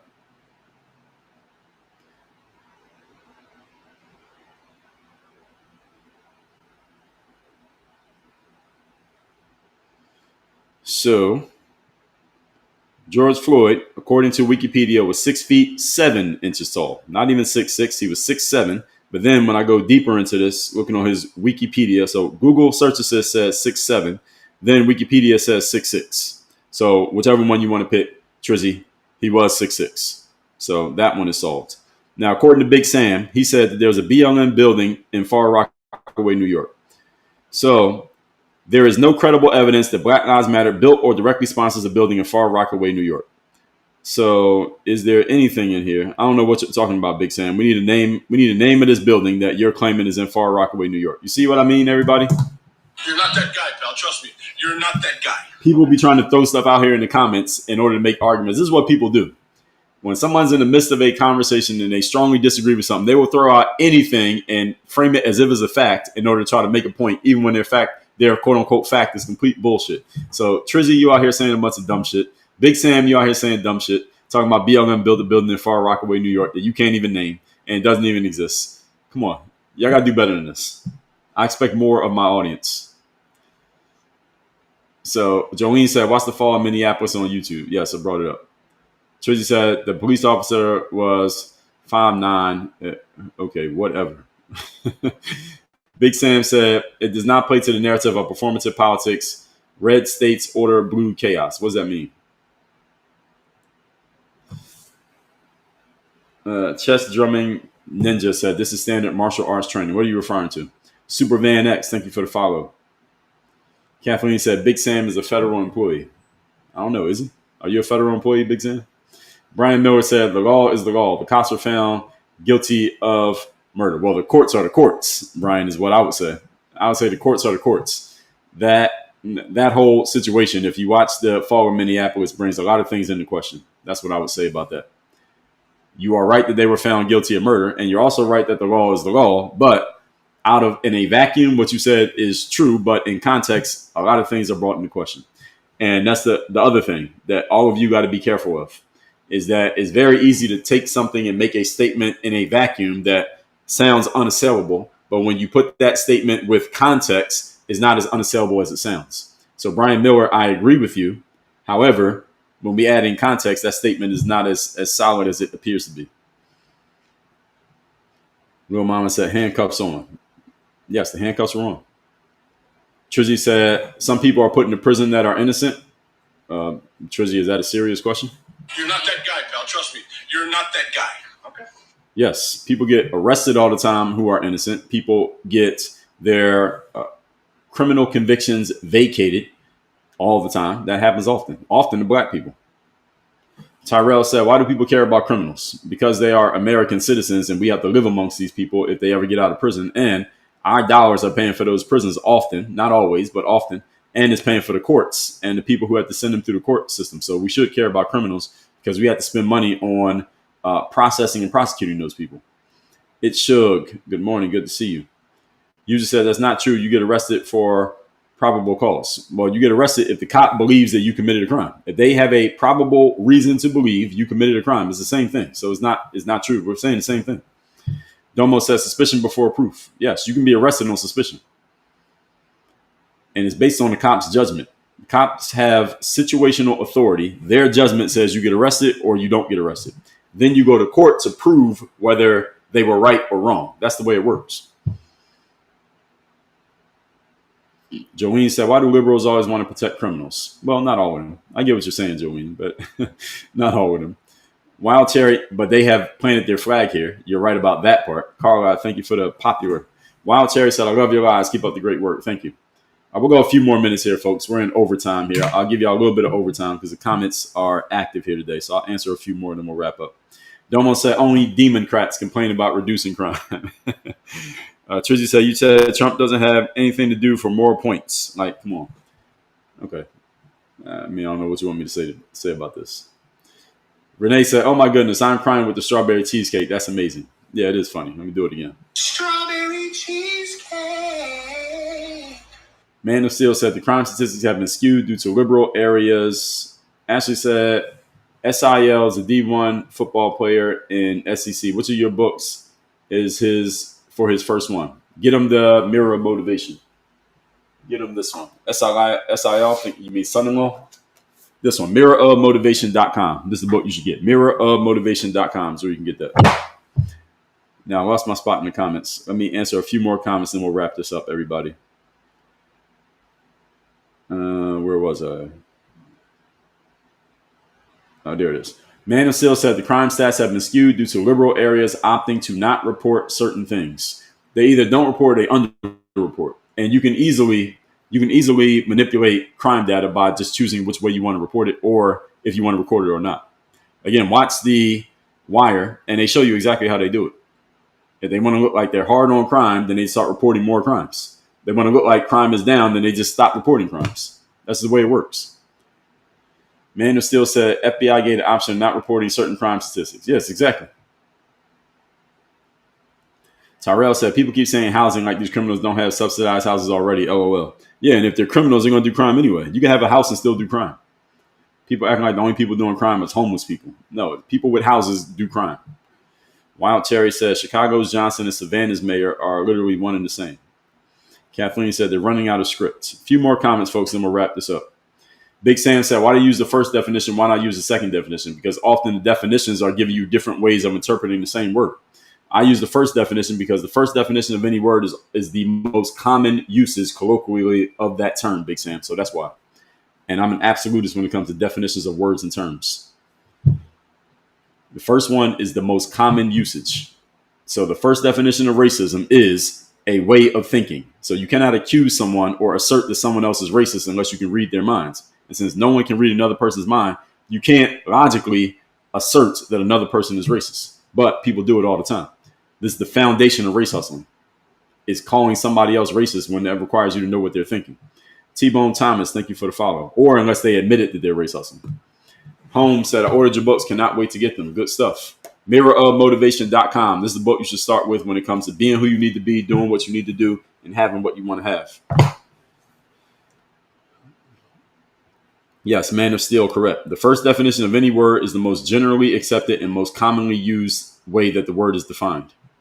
So the word racism has like 5 definitions. And if you go deeper and deeper into the definitions, you got ones that are about thought. You got ones that are about institutions, ones that are about ways that people see things. You got ones that are about actions. So depending on the way you want to define the word, which definition you pick, 2 people could be arguing about racism and having 2 completely different conversations because they can't even agree on what the word means. And if we cannot agree on what a word means, we cannot communicate. If you cannot communicate, you do not have civilized society.